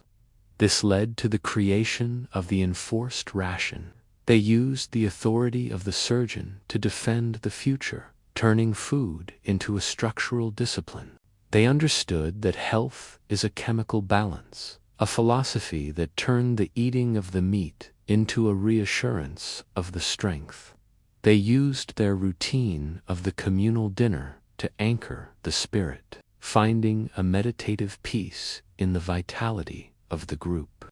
The focus of the ship's surgeon was on the peril of the lethargic mind. In the repetitive but critical world of medical rounds, he had to monitor the mood. He harbored a secret concern that the darkness would trigger a depression that would mimic the physical decay, leaving the expedition without a will to survive. This created a culture of psychosomatic vigilance. He used exercise on the ice and bright theatricals to stir the blood, turning a recreational task into a survival contract. He envisioned a world where vitamins were synthesized and abundant, but in the Arctic he had to trust the lime. To the surgeon, the scurvy was not a disease. It was a ghost that had to be hunted out of the galley. The guarding of the health also involved the psychology of the physical mirror. The state of the gums became as important as the state of the colbins. This was a sanctuary of the self-examination. They harbored a secret concern that the invisibility of the internal would mask the failure of the heart. To bridge this gap, they developed a language of the symptom, the testing of the bruise, the checking of the skin, the monitoring of the breath. They envisioned a world where diagnostics were instant and non-invasive. But they lived in a world where the mirror was the only tool. They used the routine of the morning inspection to insulate the ego, finding a quiet pride in the whiteness of the teeth. The role of the steward was to manage the environment of the storage. In the silence of the night, he checked the lime juice casks to ensure they had not frozen and burst, leaking the life onto the bilgewater. This was a vigilance of the preservation. He understood that the cask is the survival, a philosophy that turned the seal of the wood into a life-saving lock. His fear was not of the hunger, but of the emptiness, the thought that the medicine would turn to ice and lose its power. He used his routine of the cellar inspection to guard the pulse, finding a quiet pride in the flow of the liquid. He envisioned a world where nutrients were shelf-stable for decades. But until then, he found joy in the acidic scent. The contrast between the gray, colorless monotony of the Arctic winter and the bright, sharp vitality of the lemon juice was the ultimate paradox of the health guarding. A man could be starving for the sun while drinking the tropical light. This biological boundary was the source of their nocturnal intensity. Their fear was not of the death, but of the shriveling. The moment when the body would stop responding and the Arctic would become the only truth. They used the silence of the evening to brew the tonics, ensuring that the guarding of the health remained a foundation for the tomorrow. The lime juice barrels are now multivitamins and advanced nutrition, but the energy of the chemical defense remains. The belief that we must nurture the light within offers a sense of protective clarity. You are not responsible for the measuring of the rations or the monitoring of the gums. You are only a dweller within the enduring, quiet history of the Arctic health. The image of the amber liquid and the focused surgeon acts as your guide. The pulse is strong, the blood is rich, and the stage is hushed by the scale of its own isolation.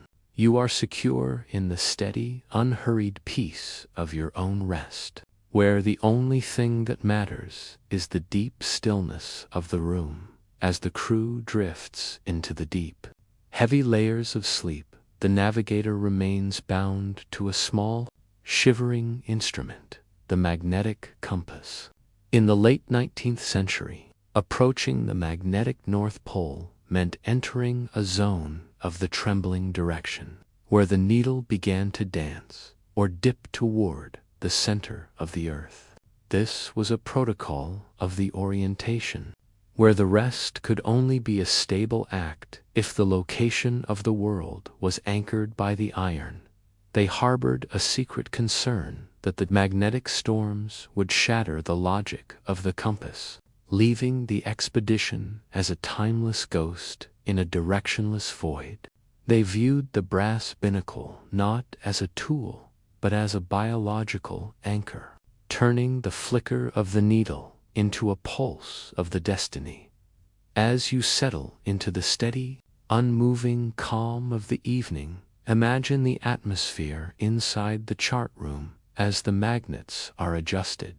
The sound is the low, metallic hum of the gimbals and the sharp, rhythmic scratching of the navigator's dividers against the heavy paper. The air is sterile and charged, smelling of fine machine oil, ozone, old leather, and the faint, metallic scent of the iron that gathered in the center of the ship. The sailors harbored a secret concern about spontaneous deviation, the fear that the iron of the hull was lying to the needle, leading the men into a trap while they slept in the dark. They envisioned a future where navigation was a satellite signal.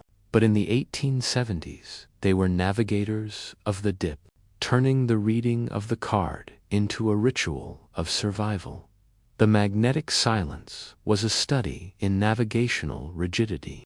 To prevent the loss of the path, every change in the ship's heading was recorded with the precision of a heartbeat. This was a vulnerability of the vector. They harbored a secret concern that a single degree of error would accumulate until the expedition was lost in a shattering distance. This led to the creation of the checkpoint. They used the stars and the sextant to defend the future, turning observation into a structural discipline.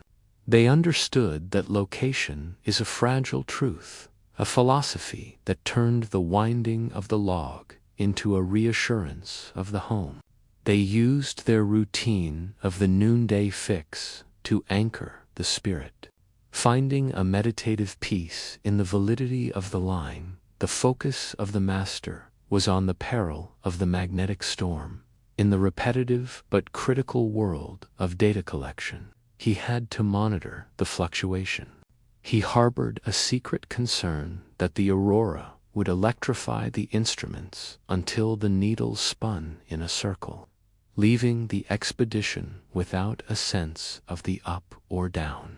This created a culture of celestial vigilance. He used copper shielding and manual observations to verify the truth, turning a calculation task into a survival contract. He envisioned a world where maps were digital and infallible, but in the Arctic he had to trust the magnet.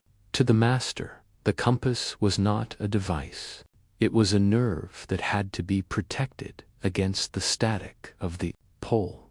The magnetic silence also involved the psychology of the mental map. State of the coordinates became as important as the state of the rations. This was a sanctuary of the certainty.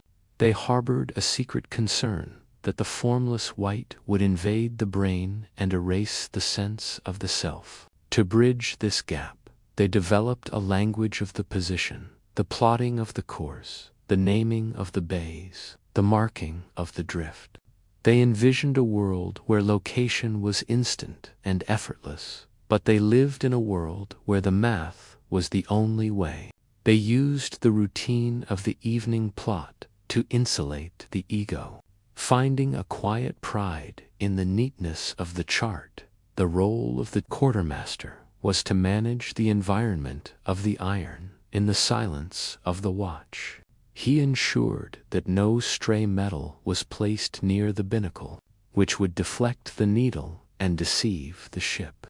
This was a vigilance of the purity. He understood that the truth is sensitive to the touch, a philosophy that turned the cleanliness of the deck into a life-saving law. His fear was not of the ice, but of the interference, the thought that a single iron bolt would steer the men to their end. He used his routine of the nightly sweep to guard the pulse, finding a quiet pride in the steadiness of the card. He envisioned a world where navigation was non-magnetic and solid state, but until then, he found joy in the trembling wire, the contrast between the shifting, violent chaos of the magnetic north. Disciplined truth of the brass compass was the ultimate paradox of the silence. A man could be drifting on a flow while the universe was pointed to the fraction of a degree in a glass box. This directional boundary was the source of their nocturnal intensity. Their fear was not of the end, but of the aimlessness. The moment when the needle would lose its pull and the Arctic would become the only truth. They used the silence of the evening to log the variations, ensuring that the guarding of the needle remained a foundation for the return. The magnetic needles are now inertial sensors and GPS receivers, but the energy of the directional defense remains. The belief that we must know where we are to be who we are offers a sense of protective clarity. You are not responsible for the calculation of the declination or the monitoring of the dip. You are only a dweller within the enduring, quiet history of the Arctic needle. The image of the brass gimbals and the focused navigator acts as your guide. The path is marked, the needle is true, and the stage is hushed by the scale of its own isolation. You are secure in the steady, unhurried peace of your own rest, where the only thing that matters is the deep stillness of the room, as the solar wind strikes the magnetic shield of the earth. The sky above the sleeping expedition ignites into the frostfire dance, the aurora borealis. In the 1890s, the guarding of the auroras was a study in ethereal observation, where the wonder of the men was balanced by the fear of the electrical unknown. This was the protocol of the celestial light, where the rest was illuminated by the ghost of the sun. They harbored a secret concern that the crackling curtains of green would ignite the atmosphere or poison the breath of the sleepers with a strange, polar energy. They viewed the sky fire not as a spectacle, but as a biological influence, turning the dancing light into a mirror for the soul as you settle into the steady, unmoving calm of the evening. Imagine the atmosphere on the quarterdeck as the sky turns to emerald and violet. The sound is the distant, low hiss of the cosmic particles and the sharp, explosive crack of the cold contracted timber echoing the light. The air is brittle and electrified, smelling of sharp ozone, frozen iron, old wool, and the faint, metallic scent of the stars that seemed to descend to the masthead. The watchman harbored a secret concern about atmospheric combustion, the fear that the energy of the heavens was too intense for the fragile ship to endure in the night. They envisioned a future where space was a cold, empty vacuum. But in the Victorian era, they were navigators of the aura, turning the sketching of the light into a ritual of survival. The frostfire dance was a study in spectral variation. By measuring the height and the color of the light curtains, they attempted to map the edges of the world. This was a vulnerability of the vision. They harbored a secret concern that the beauty of the light would hypnotize the watch until the safety of the ship was shattered by the neglect. This led to the creation of the scientific record. They used the pencil and the log to defend the future, turning wonder into a structural discipline. They understood that the light is a message, a philosophy that turned the timing of the flicker into a reassurance of the order. They used their routine of the hourly observation to anchor the spirit, finding a meditative peace in the grandeur of the green. The focus of the scientist was on the peril of the magnetic pulse in the repetitive but critical world of spectroscopy. He had to monitor the frequency. He harbored a secret concern that the electrical charge would fizzle the brain or reverse the polarity of the heart, leaving the expedition as a ship of the mad. This created a culture of radiant vigilance. He used glass prisms and sealed tubes to capture the spark, turning a discovery task into a survival contract. He envisioned a world where plasma was understood and harnessed, But in the Arctic, he had to trust the prism. To the scientist, the aurora was not a vision. It was a physical weight that had to be measured against the resistance of the mind. The frostfire dance also involved the psychology of the cosmic scale. The infinite motion of the sky curtains provided a sense of the human insignificance that the long night tried to amplify. This was a sanctuary of the humility. They harbored a secret concern that the grandeur of the universe would crush the individual will to persist in the ice. To bridge this gap, they developed a language of the lights, the names of the gods, the reading of the portents, the sharing of the awe. They envisioned a world where light was artificial and controlled. But they lived in a world where the sky was the only power. They used the routine of the deckwatch talk to insulate the mind, finding a quiet pride in the bravery of the witness. The role of the captain was to manage the environment of the awe. In the silence of the rest, he ensured that the lights in the sky were treated as a gift and not a threat, preventing a superstition that would paralyze the group. This was a vigilance of the perspective. He understood that the men need a star to follow, a philosophy that turned the beautiful sight into a life-saving morale. His fear was not of the color, but of the shriveling. The thought that a man would stop looking up and stop believing in the return.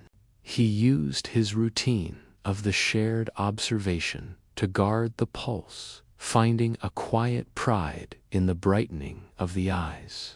He envisioned a world where the heavens were mapped and silent, but until then, he found joy in the dancing fire, the contrast between the brutal, geometric cold of the icepack and the fluid, radiant warmth of the aurora was the ultimate paradox of the frostfire guarding. A man could be freezing in his boots while his mind was bathed in gold. This ethereal boundary was the source of their nocturnal intensity. Their fear was not of the dark, but of the flicker. The moment when the light would go out and the Arctic would become the only truth. They used the silence of the evening to watch the curtains, ensuring that the guarding of the auroras remained a foundation for the spirit.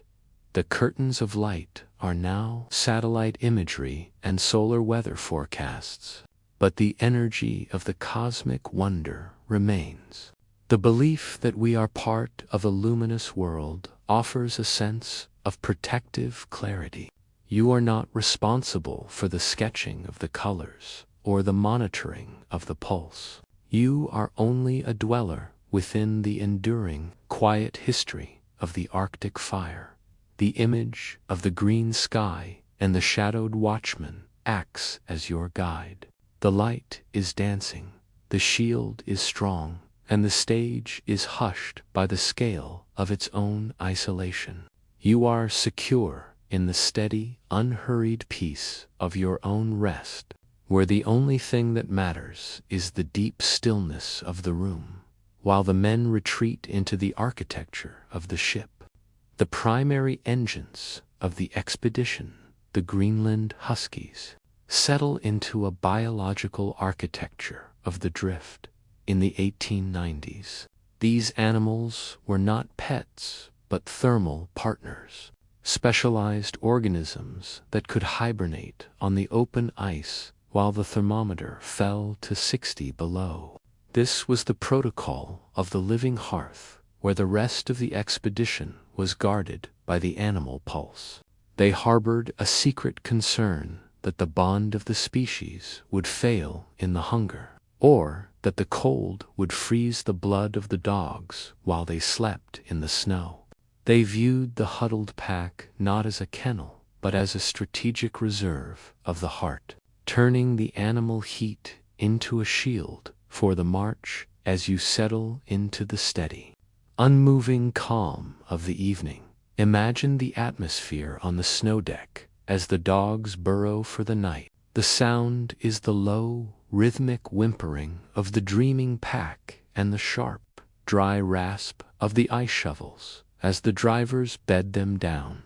The air is musky and thick, smelling of wet fur, dried fish, seal blubber, and the clean, metallic scent of the frost that gathered in white crystals on the dogs' muzzles. The drivers harbored a secret concern about pack dissolution, the fear that the feral spirit would revolt against the harness if the warmth of the master was withdrawn in the dark. They envisioned a future where transport was mechanical and soulless.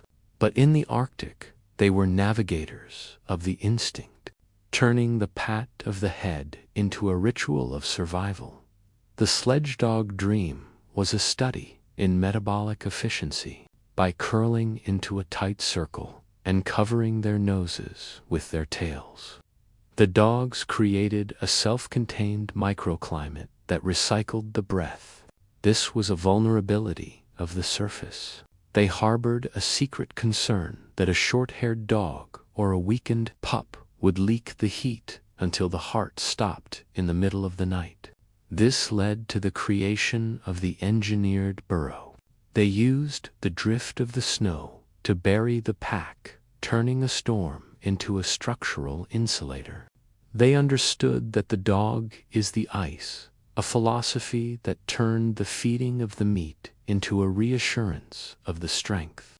They used their routine of the evening check to anchor the spirit, finding a meditative peace in the steady breathing of the pack.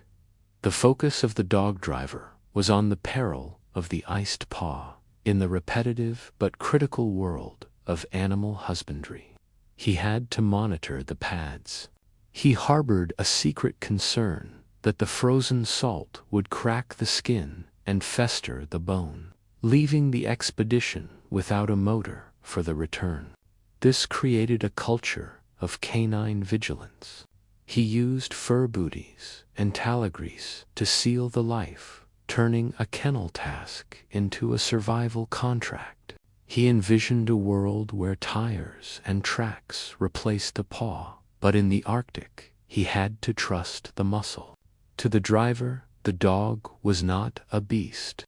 It was a living bridge that had to be nurtured against the erosion of the frost. The sledge dog dream also involved the psychology of the interspecies peace. Presence of the dogs provided a sense of vitality that the lifeless desert tried to crush. This was a sanctuary of the breath. They harbored a secret concern that the silence of the waste would drive the men mad without the noise of the pack. To bridge this gap, they developed a language of the harness, the names of the leaders, the songs of the trail, the sharing of the warmth. They envisioned a world where animals were decorative and distant, but they lived in a world where the dog was the only kin. They used the routine of the evening howl to insulate the mind, finding a quiet pride in the resilience of the pack. The role of the lead driver was to manage the distribution of the loyalty. In the silence of the rest, he ensured that the hierarchy of the dogs was maintained, preventing a fight that would injure the team. This was a vigilance of the order. He understood that the pack is the defense, a philosophy that turned the leader's growl into a life-saving law. His fear was not of the wolf, but of the apathy, the thought that the dogs would lose their will to pull and stop believing in the master. He used his routine of the steady call to guard the pulse, finding a quiet pride in the brightness of the eyes. He envisioned a world where navigation was non-biological and silent, but until then, he found joy in the wagging tail, the contrast between the brutal, geometric cold of the tundra and the fluid, living warmth of the dog burrow was the ultimate paradox of the animal guarding.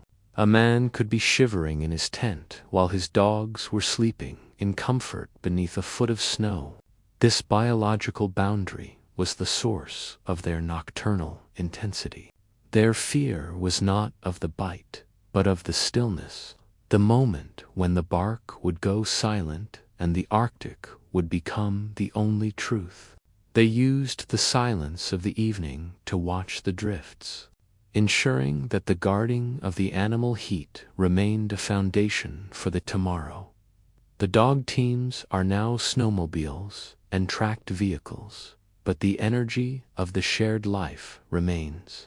The belief that we are saved by what we love offers a sense of protective clarity.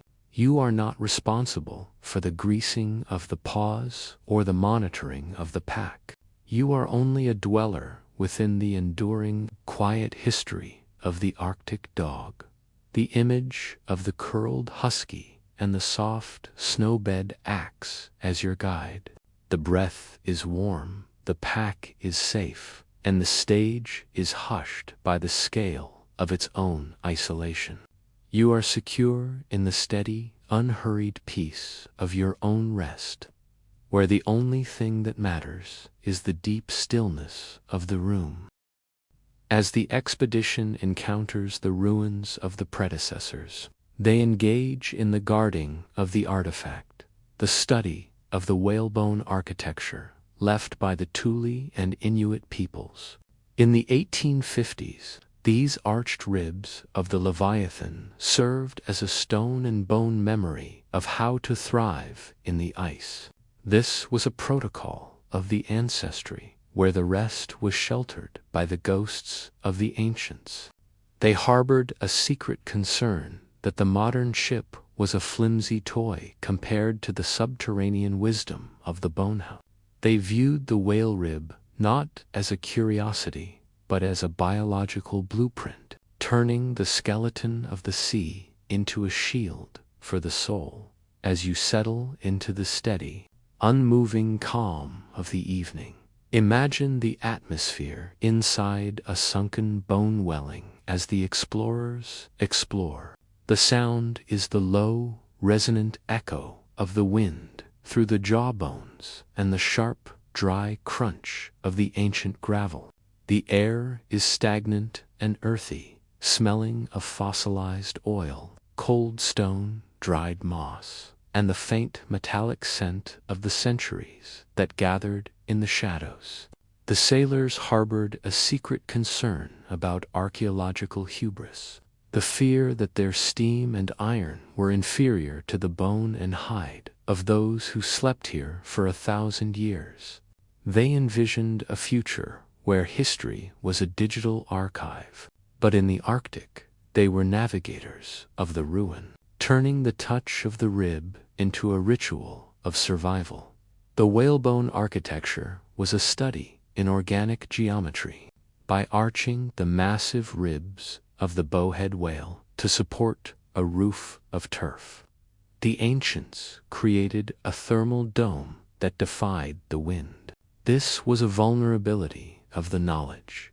They harbored a secret concern that they had forgotten how to live with the earth.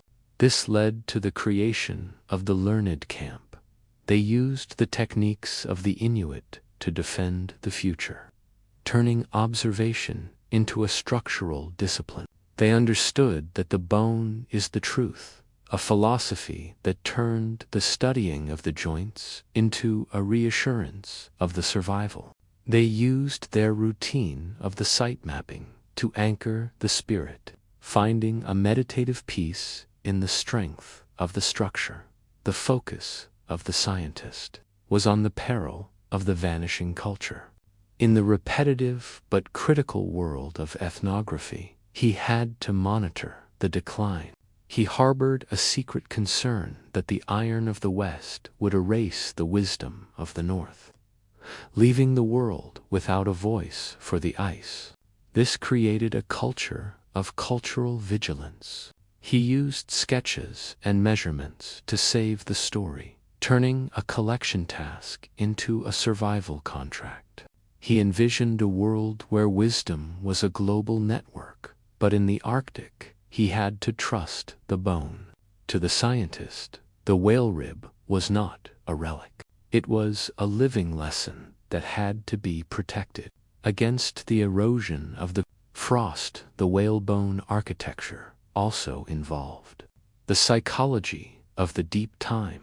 The presence of the ancient dwellings provided a sense of human persistence that the long night tried to extinguish. This was a sanctuary of the continuity. They harbored a secret concern that the expedition was a passing shadow in a timeless desert.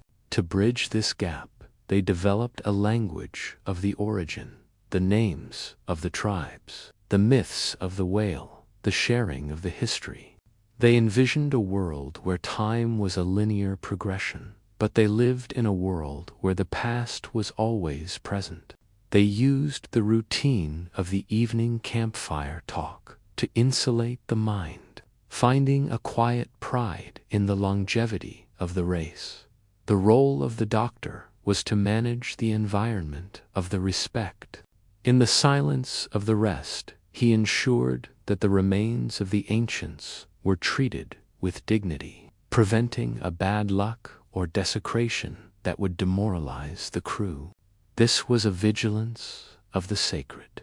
He understood that the spirit needs a foundation, a philosophy that turned the reverence of the ruin into a life-saving morale. His fear was not of the ghost, but of the arrogance. The thought that the men would stop learning and stop respecting the ice. He used his routine of the quiet inspection to guard the pulse, finding a quiet pride in the humility of the men. He envisioned a world where cultural heritage was a legal right, but until then, he found joy in the stable rib. The contrast between the modern, fragile complexity of the ship and the ancient, simple strength of the bonehouse was the ultimate paradox of the artifact guarding. A man could be reading a scientific paper while sheltering under a rib that had outlasted a dozen empires. This temporal boundary was the source of their nocturnal intensity. Their fear was not of the old, but of the new, the moment when the iron would fail and the bone would be the only truth. They used the silence of the evening to study the arches, ensuring that the guarding of the artifact remained a foundation for the return. The whalebone houses are now archaeological sites and museum exhibits, but the energy of the ancient wisdom remains. The belief that we must learn from those who came before offers a sense of protective clarity. You are not responsible for the mapping of the ruins or the monitoring of the rib. You are only a dweller within the enduring, quiet history of the Arctic bone. The image of the arched jawbones and the shadowed dwelling acts as your guide. The structure is firm, the history is deep, and the stage is hushed by the scale of its own isolation. You are secure in the steady, unhurried peace of your own rest, where the only thing that matters is the deep stillness of the room within the confined cabins of the wintering vessel. A specialized ritual emerged around the preservation of identity, the guarding of the reflection.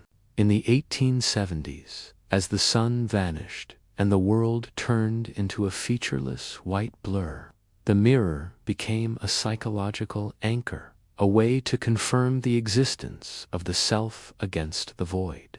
This was a protocol of the visual presence, where the rest could only be civilized if the image of the man remained distinct from the beast.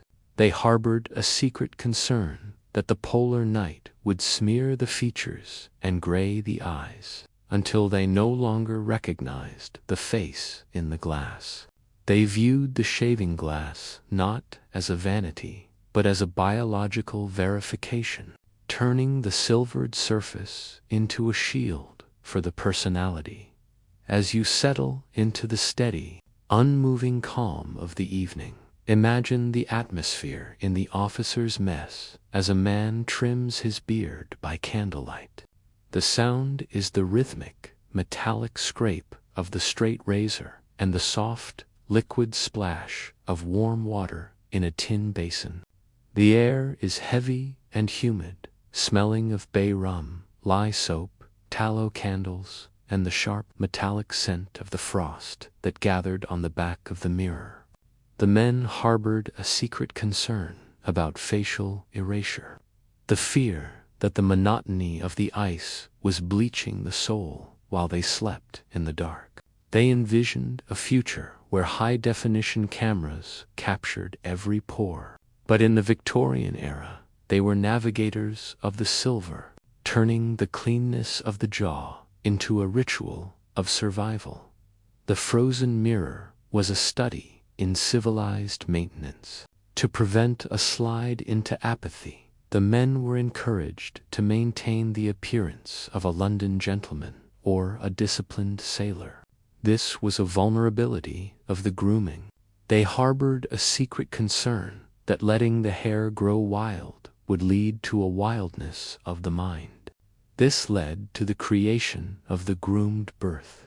They used the ritual of the wash to defend the future, turning hygiene into a structural discipline.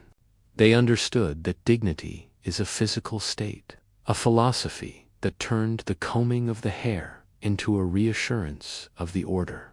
They used their routine of the Sunday shave to anchor the spirit, finding a meditative peace in the smoothness of the skin. The focus of the ship's barber was on the peril of the unkempt brow. In the repetitive but critical world of haircutting, he had to monitor the symmetry. He harbored a secret concern that the neglect of the body would herald the neglect of the duty. Leaving the expedition as a ship of the aimless, this created a culture of aesthetic vigilance. He used hollow-ground steel and stiff brushes to restore the man, turning a service task into a survival contract. He envisioned a world where lasers and synthetics managed the growth, but in the Arctic, he had to trust the blade. To the barber, the mirror was not a decoration. It was a map of the morale that had to be protected against the erosion of the gloom. The frozen mirror also involved the psychology of the visual landmark. The reflection provided a sense of continuity that the shattering cold tried to fragment. This was a sanctuary of the recognition. They harbored a secret concern that the ice would replace the memory of the home with a blank stare. To bridge this gap, they developed a language of the appearance, the uniformity of the dress, the polishing of the buttons, the wearing of the medals.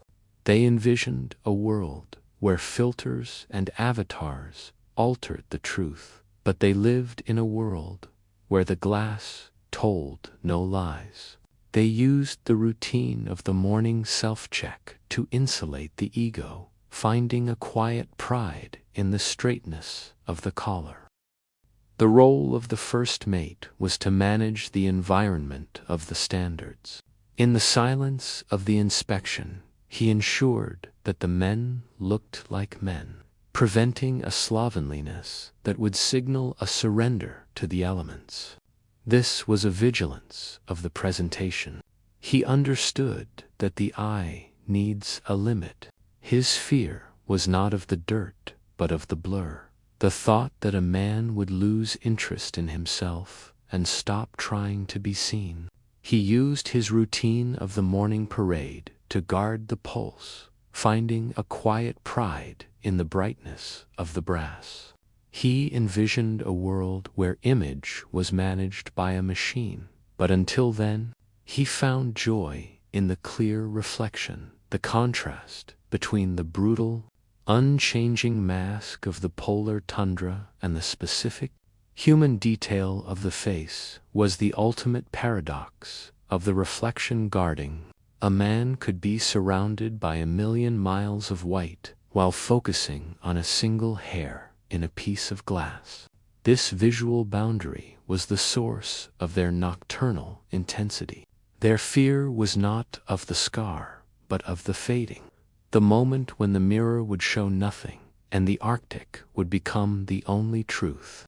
They used the silence of the evening to polish the silver, ensuring that the guarding of the reflection remained a foundation for the return. The shaving mirrors are now smartphone screens and digital displays, but the energy of the self-witness remains. The belief that we must see ourselves to stay ourselves offers a sense of protective clarity. You are not responsible for the stropping of the razor or the monitoring of the glass. You are only a dweller within the enduring, quiet history of the Arctic mirror. The image of the flickering candle and the clear eyes in the glass acts as your guide. The reflection is sharp, the image is stable, and the stage is hushed by the scale of its own isolation. You are secure in the steady, unhurried peace of your own rest, where the only thing that matters is the deep stillness of the room. As the expedition prepares for the spring dash toward the pole, the focus shifts to the guarding of the motion, the architecture of the sled. In the 1890s, the nonsense sled, or the Pyrrhus sledge, was a masterpiece of flexible engineering, designed to flow over the ice rather than fight it. This was a protocol of the kinetic, where the rest was only possible if the vehicle of the life was intact and ready. They harbored a secret concern that the extreme cold would crystallize the runners or shatter the lashings, stranding the men in a frozen desert. They viewed the sled not as a cart, but as a biological extension, turning the ashwood and hide into a shield for the journey. As you settle into the steady, unmoving calm of the evening, imagine the atmosphere in the ship's workshop as the sleds are overhauled. The sound is the rhythmic rasp of the plane and the sharp, dry snap of the rawhide thongs being tightened. The air is stale and sawdust heavy, smelling of steamed ash, pine resin, seal oil, and the faint, metallic scent of the steel that gathered on the edges of the runners. The carpenters harbored a secret concern about structural rigidity, the fear that the joints would become too stiff and snap under the weight of the pressure. They envisioned a future where transport was carbon fiber and frictionless. But in the Arctic, they were navigators of the flex, turning the binding of the wood into a ritual of survival. The guarding of the motion was a study in elastic integrity. Unlike a civilized wagon held together by rigid bolts, the Arctic sled was lashed with leather to absorb the shock of the hummocks. This was a vulnerability of the connection. They harbored a secret concern that a single loose knot would disintegrate the entire machine on the climb over a ridge. This led to the creation of the bound vehicle. They used the strength of the hide to defend the future, turning tension into a structural discipline. They understood that to yield is to survive, a philosophy that turned the soaking of the thongs into a reassurance of the strength. They used their routine of the nightly lashing check to anchor the spirit, finding a meditative peace in the give of the wood. The focus of the sledgemaster was on the peril of the friction. In the repetitive but critical world of runner glazing, he had to monitor the surface. He harbored a secret concern that the snow would clutch at the wood like sandpaper, draining the energy of the dogs and halting the march. This created a culture of kinetic vigilance. He used mixtures of blood and soot or frozen mud to create a glass-like finish, turning a maintenance task into a survival contract. He envisioned a world where motors provided the power, but in the Arctic, he had to trust the glide. To the master, the sled was not a platform. It was a vessel of the distance that had to be protected against the erosion of the drag. The guarding of the motion also involved the psychology of the forward momentum. The state of the runners became as important as the state of the spirit. This was a sanctuary of the progress. They harbored a secret concern that the ice would stop the world and turn the men into statues. To bridge this gap, they developed a language of the sled, the packing of the gear, the balancing of the load, the naming of the runners. They envisioned a world where distance was conquered by the engine, but they lived in a world where the muscle was the only drive. They used the routine of the morning loading to insulate the mind, finding a quiet pride in the lightness of the load.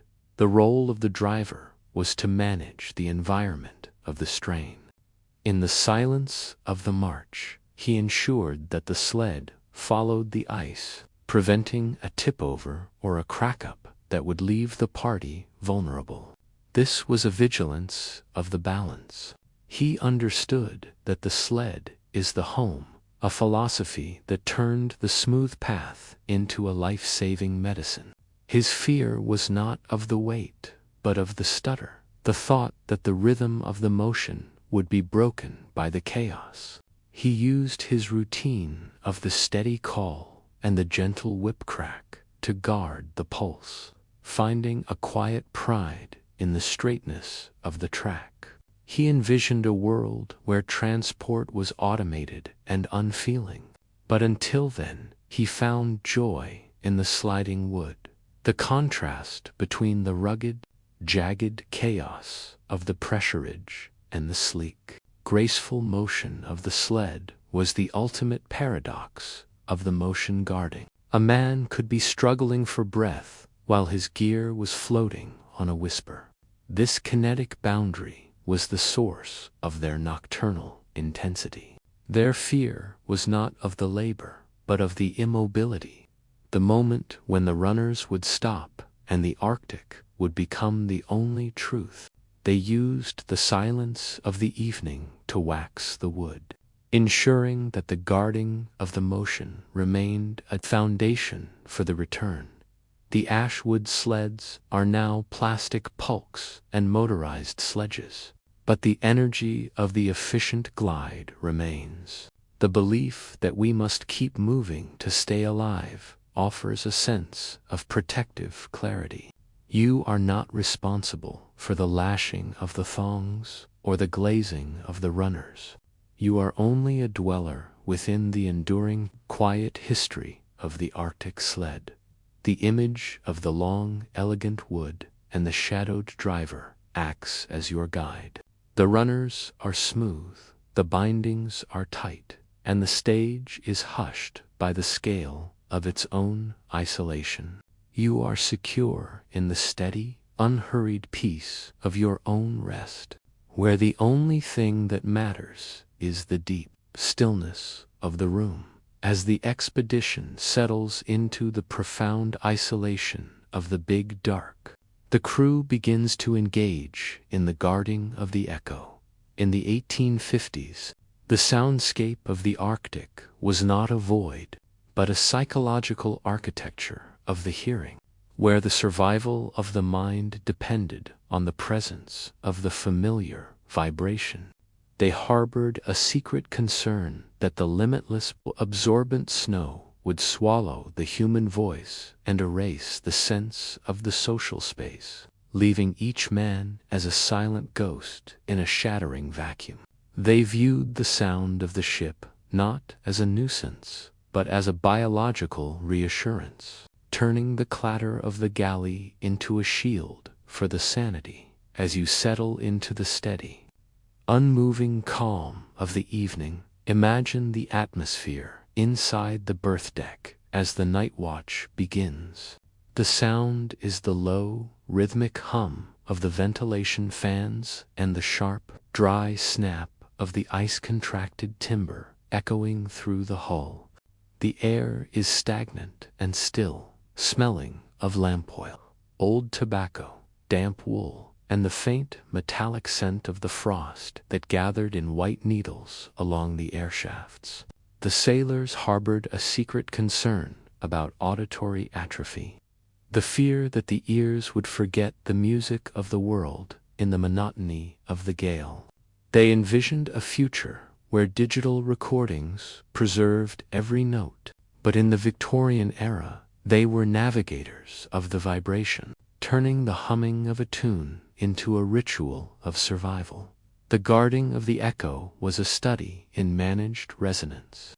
To prevent a slide into the silence, the men were encouraged to make noise, to sing, play the fiddle, or stage elaborate plays. This was a vulnerability of the quiet. They harbored a secret concern that the stillness would invite the madness of the Arctic hysteria. This led to the creation of the resonant birth. They used the voice of the brother to defend the future, turning noise into a structural discipline. They understood that to be heard is to exist, a philosophy that turned the stamping of the feet into a reassurance of the life. They used their routine of the evening sing-along to anchor the spirit, finding a meditative peace in the harmony of the group. The focus of the master of ceremonies was on the peril of the mute heart in the repetitive but critical world of shipboard entertainment. He had to monitor the participation. He harbored a secret concern that a man who stopped singing was a man who was withdrawing from the world, leaving the expedition with a shattered morale. This created a culture of vocal vigilance. He used brass bands and hand organs to restore the rhythm, turning a recreational task into a survival contract. He envisioned a world where personal audio devices isolated the individual, but in the Arctic, he had to trust the choir. To the master, the echo was not a sound. It was a nerve pulse that had to be protected against the erosion of the void. The guarding of the psychology of the acoustic landmark, the sound of the bell or the whistle of the bosun provided a sense of temporal order that the formless night tried to dissolve. This was a sanctuary of the signal. They harbored a secret concern that the ice would muffle the time and turn the days into a single gray blur. To bridge this gap, they developed a language of the noise, the striking of the hours, the piping to dinner, the firing of the evening gun. They envisioned a world where time was a silent, digital flicker, but they lived in a world where the sound was the law. They used the routine of the morning call to insulate the ego, finding a quiet pride in the regularity of the beat. The role of the first mate was to manage the environment of the volume. In the silence of the rest, he ensured that the ship stayed vocal, preventing a melancholy that would signal a surrender to the isolation. This was a vigilance of the atmosphere. He understood that the ear needs a boundary, a philosophy that turned the shared story into a life-saving medicine. His fear was not of the racket, but of the hush, the thought that a man would lose interest in the conversation and stop trying to be understood. He used his routine of the steady rounds and the cheerful greeting to guard the pulse, finding a quiet pride in the vibrancy of the mess. He envisioned a world where mental states were analyzed by machines, but until then, he found joy in the loud laugh. The contrast between the brutal, infinite silence of the polar tundra and the warm, living clatter of the ship's interior was the ultimate paradox of the echo guarding. A man could be shivering in his bunk while wrapped in a blanket of sound.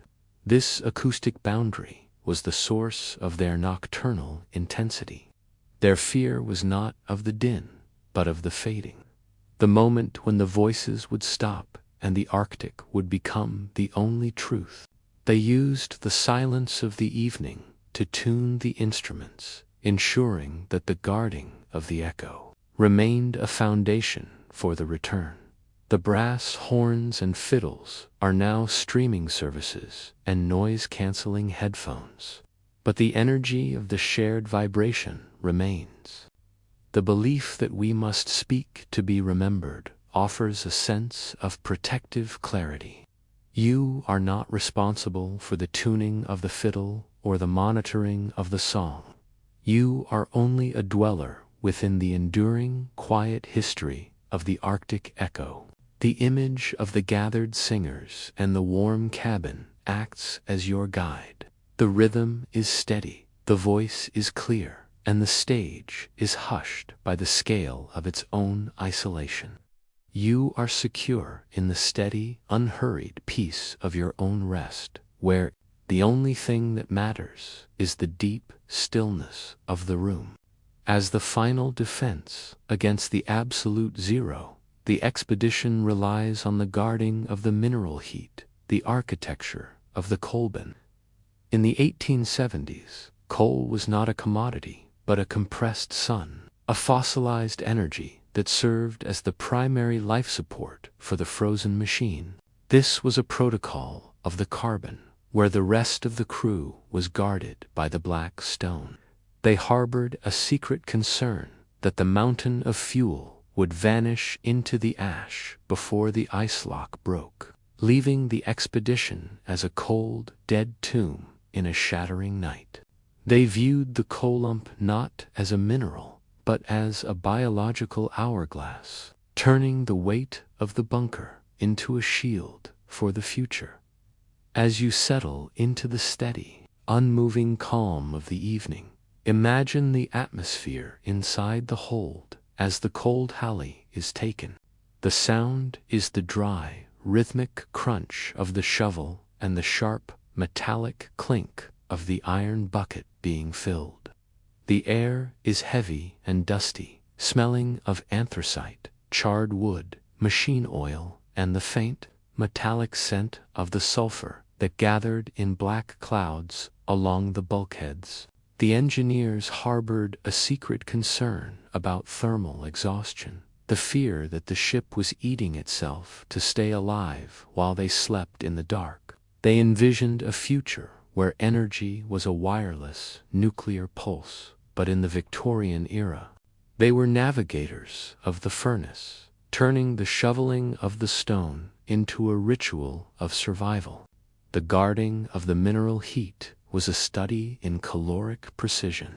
To make the finite supply last through a 3-winter drift, the consumption of coal was measured to the ounce.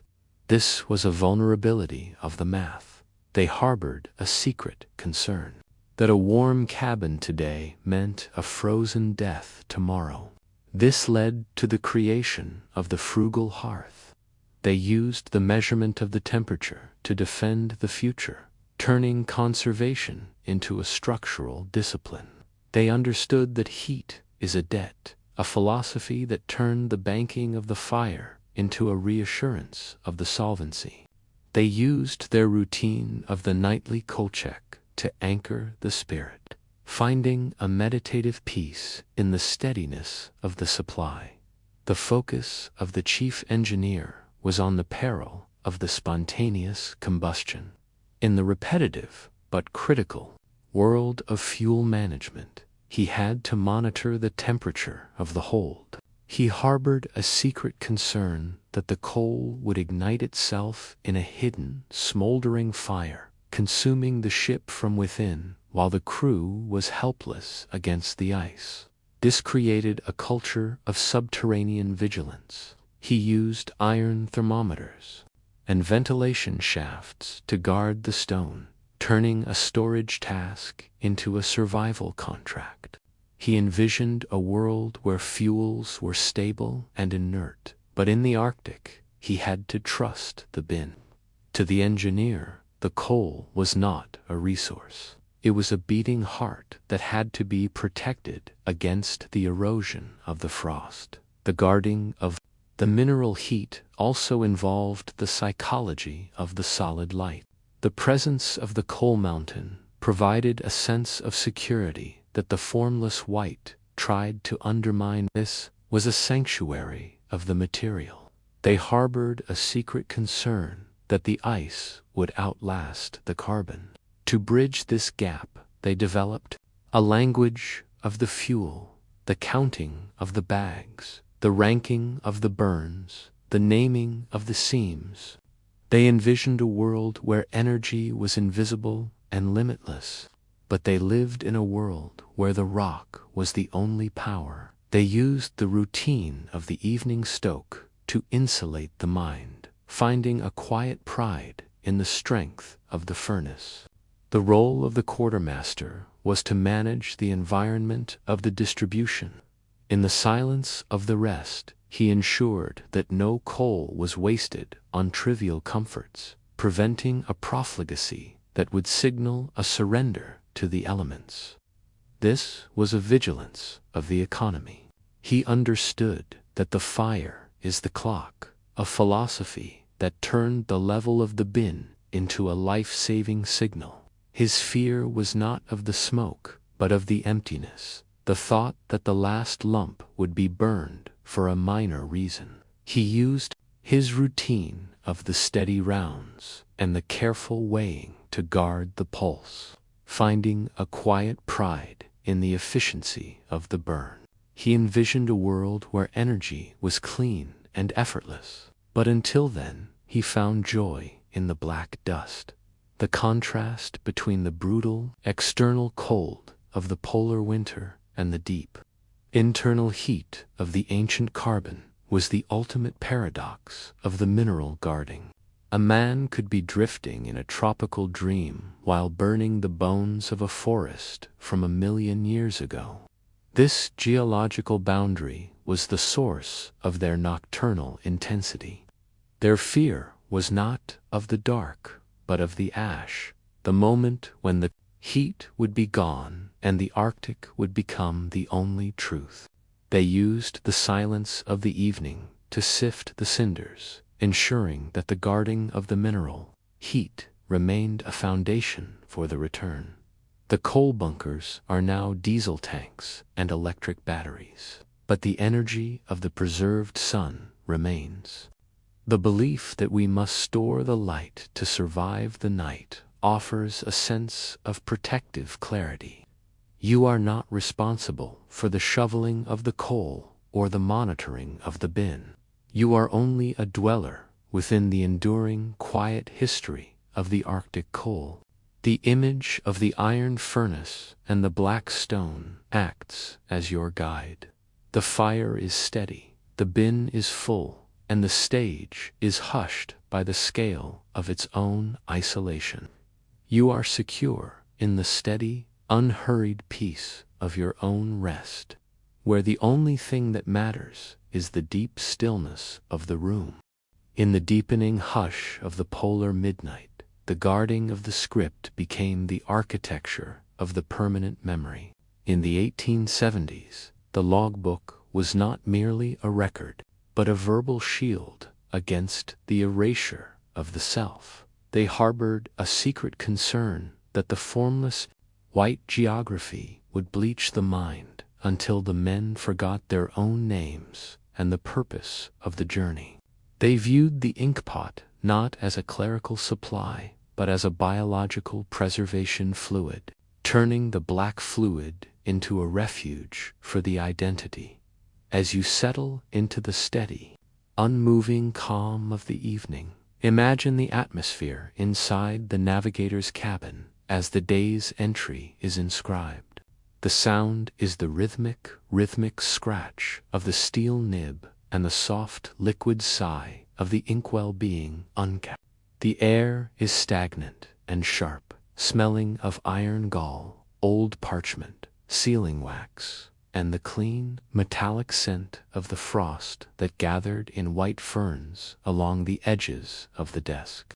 The officers harbored a secret concern about semantic dissolution, the fear that the monotony of the ice was thinning the language. until nothing was left but a blank page while they slept in the dark. They envisioned a future where data was recorded by the machine. But in the Victorian era, they were navigators of the word, turning the dipping of the pen into a ritual of survival. The guarding of the script was a study in durability of the thought. To prevent the loss of the narrative, the journals were kept in waterproof, tin-lined boxes and replicated by hand to ensure a redundant history. This was a vulnerability of the singular. They harbored a secret concern that a single fire or a single leak would erase the entire expedition from the memory of the world. This led to the creation of the distributed archive. They used the transcription of the mates to defend the future, turning writing into a structural discipline. They understood that to be written is to return, a philosophy that turned the copying of the log into a reassurance of the home. They used their routine of the evening entry to anchor the spirit, finding a meditative peace in the permanence of the ink, the focus of the ship's clerk was on the peril of the frozen fluid in the repetitive but critical world of document maintenance. He had to monitor the fluidity. He harbored a secret concern that the ink would freeze and shatter the glass bottles, staining the records until they were unreadable, leaving the expedition without a voice for the Admiralty. This created a culture of literary vigilance. He used spirit lamps and heated sandboxes to keep the words liquid, turning a clerical task into a survival contract. He envisioned a world where scripts were digital and immortal, but in the Arctic, he had to trust the Gaul. To the clerk, the script was not a report. It was a nervening that had to be protected against the erosion of the frost. The guarding of the script also involved the psychology of the individual voice. The act of writing provided a sense of agency that the unmoving ice tried to crush. This was a sanctuary of the expression. They harbored a secret concern that the silence of the waste would turn the brain to stone without the outlet of the prose. To bridge this gap, they developed a language of the detail, the recording of the temperature, the description of the aurora, the sharing of the private hope. They envisioned a world where communication was instant and effortless, but they lived in a world where the pen was the only bridge. They used the routine of the nightly diary to insulate the ego, finding a quiet pride in the neatness of the hand. The role of the commander was to manage the environment of the truth. In the silence of the rest, he ensured that the official logs were accurate and disciplined, preventing a distorted memory that would mislead the future. This was a vigilance of the accuracy.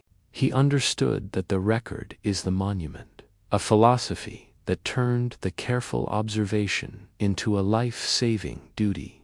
His fear was not of the ice, but of the fiction, the thought that a man would start to imagine the world and stop recording the reality. He used his routine of the steady review to guard the pulse, finding a quiet pride in the honesty of the page. He envisioned a world where events were captured by the camera, but until then, he found joy in the steady script. The contrast between the brutal, featureless chaos of the polar tundra and the precise, rhythmic order of the written line was the ultimate paradox of the script guarding.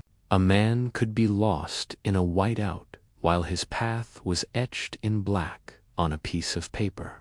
This symbolic boundary was the source of their nocturnal intensity. Their fear was not of the end, but of the vanishing. The moment when the words would fail and the Arctic would become the only truth. They used the silence of the evening to blot the pages. ensuring that the guarding of the script remained a foundation for the return. The iron gull inks and vellum pages are now cloud storage and digital drives, but the energy of the preserved thought remains. The belief that we must tell our story to be real offers a sense of protective clarity. You are not responsible for the dipping of the nib or the monitoring of the ink. You are only a dweller within the enduring, quiet history of the Arctic script. The image of the flickering lamp and the careful hand acts as your guide. The ink is dark, the page is dry, and the stage is hushed by the scale of its own isolation. You are secure in the steady, unhurried peace of your own rest, where the only thing that matters is the deep stillness of the room. As the expedition reaches the nadir of the season, the crew looks upward to the guarding of the zenith, the architecture of the celestial guidance. In the 1890s, the Polaris and the Great Bear were not distant lights, but functional navigational pins, the only stable points in a rotating and shifting world. This was a protocol of the vertical, where the rest of the men was anchored by the geometry of the heavens. They harbored a secret concern that the Arctic mists or the auroral static would veil the stars for so long that the expedition would lose its grip on the universe, drifting into a space without a center.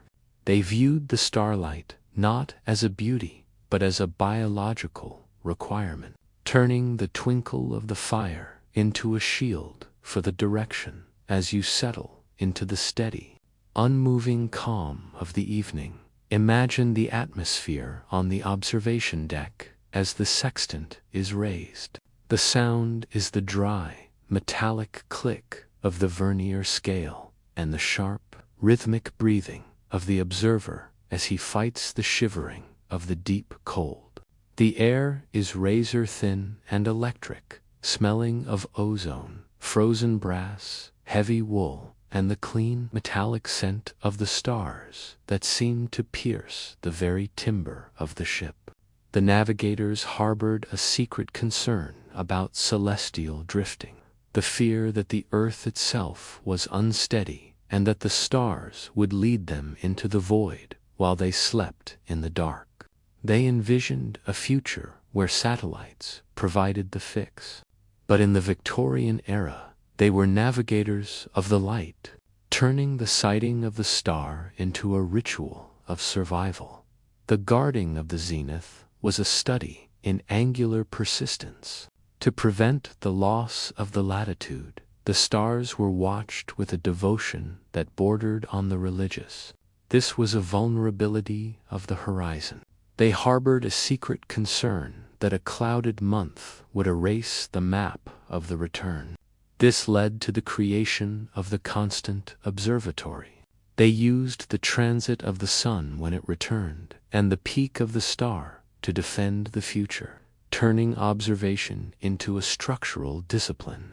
They understood that to look up is to stay alive, a philosophy that turned the polishing of the lens into a reassurance of the home. They used their routine of the nightly fix to anchor the spirit, finding a meditative peace in the permanence of the constellation was on the peril of the refractive error in the repetitive but critical world of data collection. He had to monitor the distortion. He harbored a secret concern that the cold air would bend the light until the ship was miles from its true place, leading the crew to a wreck on an unseen reef. This created a culture of optical vigilance. He used mercury troughs and level bubbles to verify the truth, turning a calculation task into a survival contract. He envisioned a world where coordinates were a digital absolute, but in the Arctic, he had to trust the eye. To the astronomer, the star was not a fire. It was a coordinate that had to be protected against the erosion of the frost thought the guarding of the zenith also involved the psychology of the cosmic scale. The fixity of the pole star provided a sense of stability that the heaving pack tried to undermine. This was a sanctuary of the absolute. They harbored a secret concern that the ice would become the only reality and the universe would vanish. To bridge this gap, they developed a language of the sphere, the naming of the degrees, the sharing of the magnitude, the marking of the transit. They envisioned a world where man was the center of everything, but they lived in a world where the star was the master. They used the routine of the evening watch talk to insulate the ego, finding a quiet pride in the bravery of the measurement. The role of the captain was to manage the environment of hope. In the silence of the rest, he ensured that the stars were treated as guides, preventing a despair that would signal a surrender to the darkness. This was a vigilance of the perspective. He understood that the men need a landmark, a philosophy that turned the distant suns into a life-saving morale. His fear was not of the distance, but of the shriveling, the thought that a man would stop looking up and stop believing in the destination. He used his routine of the shared sighting to guard the pulse, finding a quiet pride in the brightening of the eyes. He envisioned a world where the heavens were silent and mapped, but until then, he found joy in the steady star.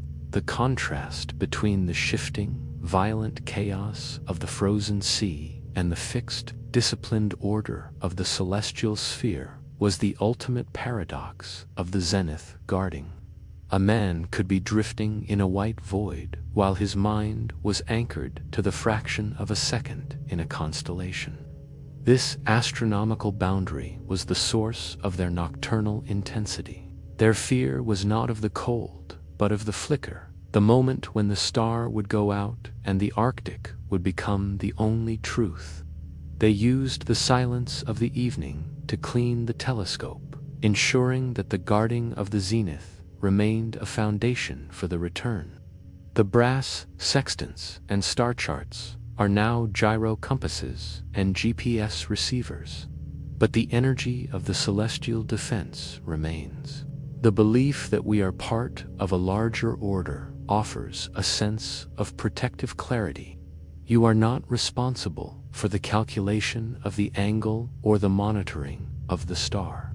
You are only a dweller within the enduring, quiet history of the Arctic zenith. The image of the twinkling fire and the shadowed observer acts as your guide. The star is true, the lens is clear, and the stage is hushed by the scale of its own isolation. You are secure in the steady, unhurried peace of your own rest, where the only thing that matters is the deep stillness of the room. As the temperature drops toward the limits of human endurance, the crew begins the guarding of the atmosphere. In the 1870s, the air of the ship was a fragile, manufactured climate that had to be protected against the moisture of the lung. They harbored a secret concern that the condensed breath would turn the interior into a grotto of ice, sealing the doors and suffocating the sleepers in a shattering white coffin.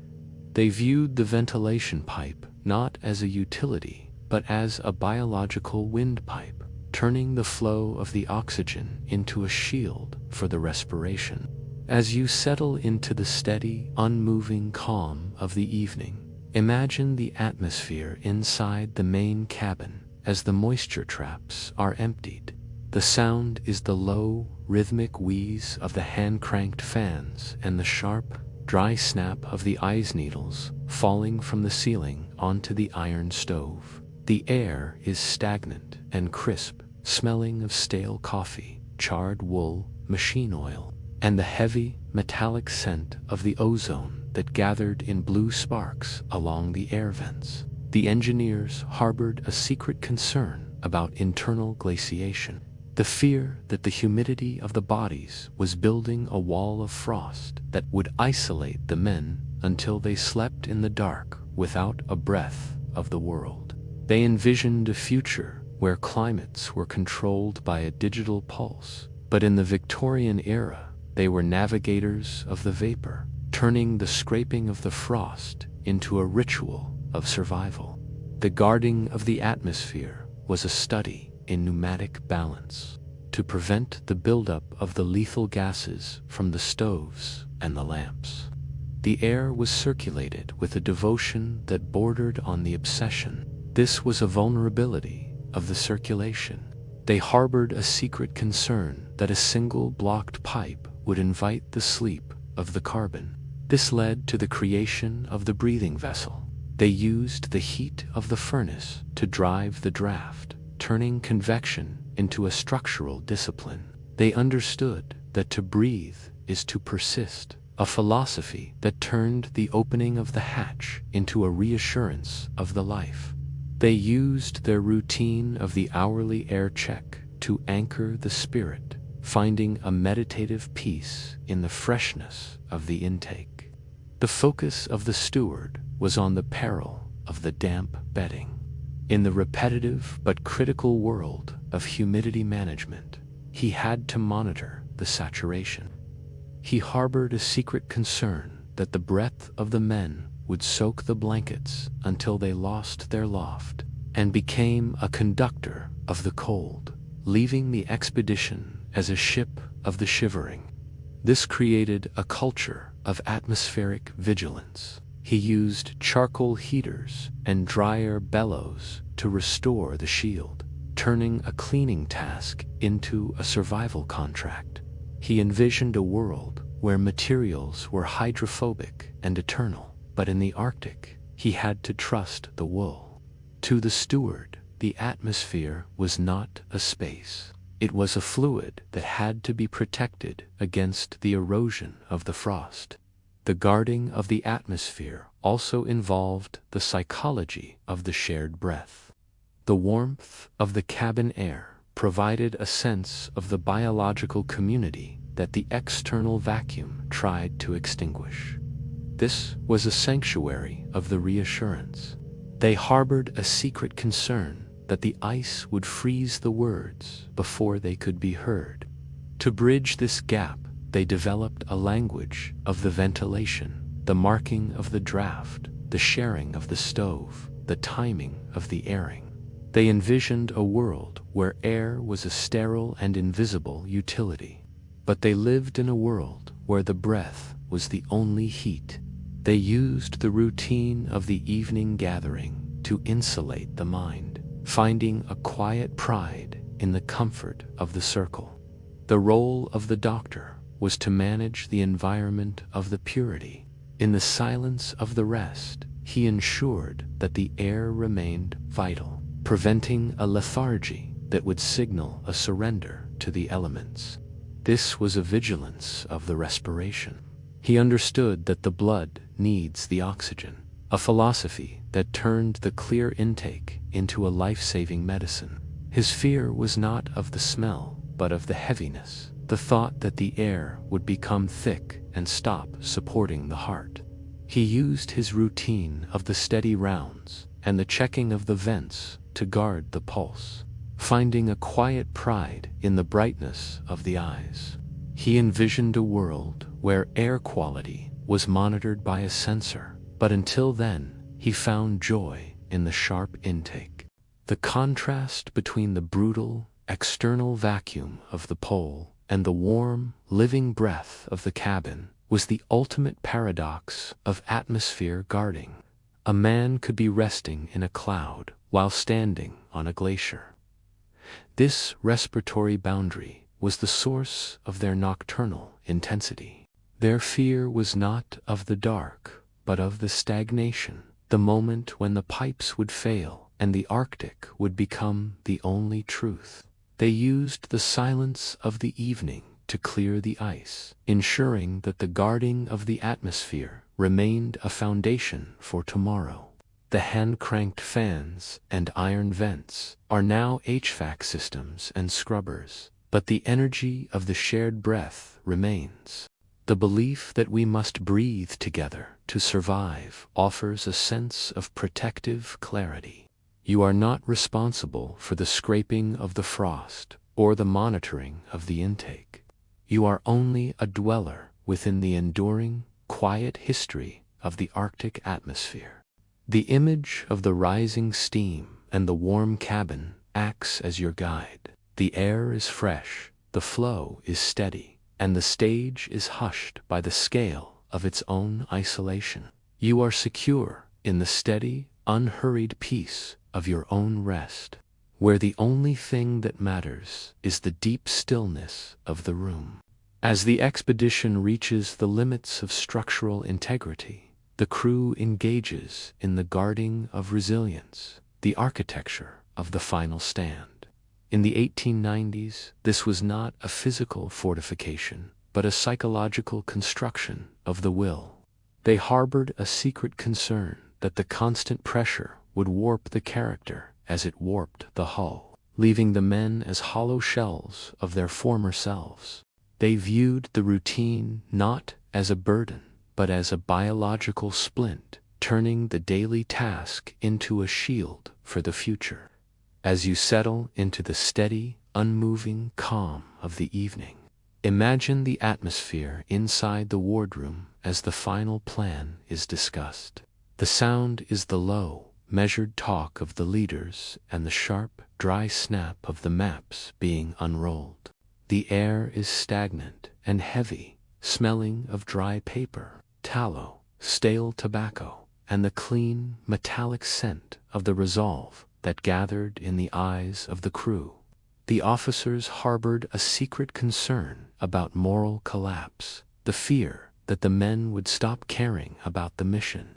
They envisioned a future where resilience was supported by a network, but in the Arctic, they were navigators of the spirit, turning the shaking of the hand into a ritual of survival. The guarding of the resilience was a study in emotional pacing. To prevent the loss of the drive, the hopes were measured with the same precision as the rations. This was a vulnerability of the expectation. They harbored a secret concern that a single disappointment would shatter the collective will. This led to the creation of the steady heart. They used the promise of the spring to defend the future, turning optimism into a structural discipline. They understood that to hope is to persist, a philosophy that turned the marking of the chart into a reassurance of the home. They used their routine of the evening report to anchor the spirit, finding a meditative peace in the stability of the plan. The focus of the commander was on the peril of the silent resignation. In the repetitive but critical world of leadership, he had to monitor the tone. He harbored a secret concern that the quietness of the men was not peace, but surrender, leaving the expedition without a motor for the return. This created a culture of moral vigilance. He used shared goals and personal conversations to restore the fire, turning a social task into a survival contract. He envisioned a world where mental health was a transparent data point, but in the Arctic, he had to trust the voice. To the commander, the resilience was not a virtue. It was a gear that had to be protected against the erosion of the frost. The guarding of the resilience also involved the psychology of the last inch. The belief in the return provided a sense of direction that the formless white tried to erase.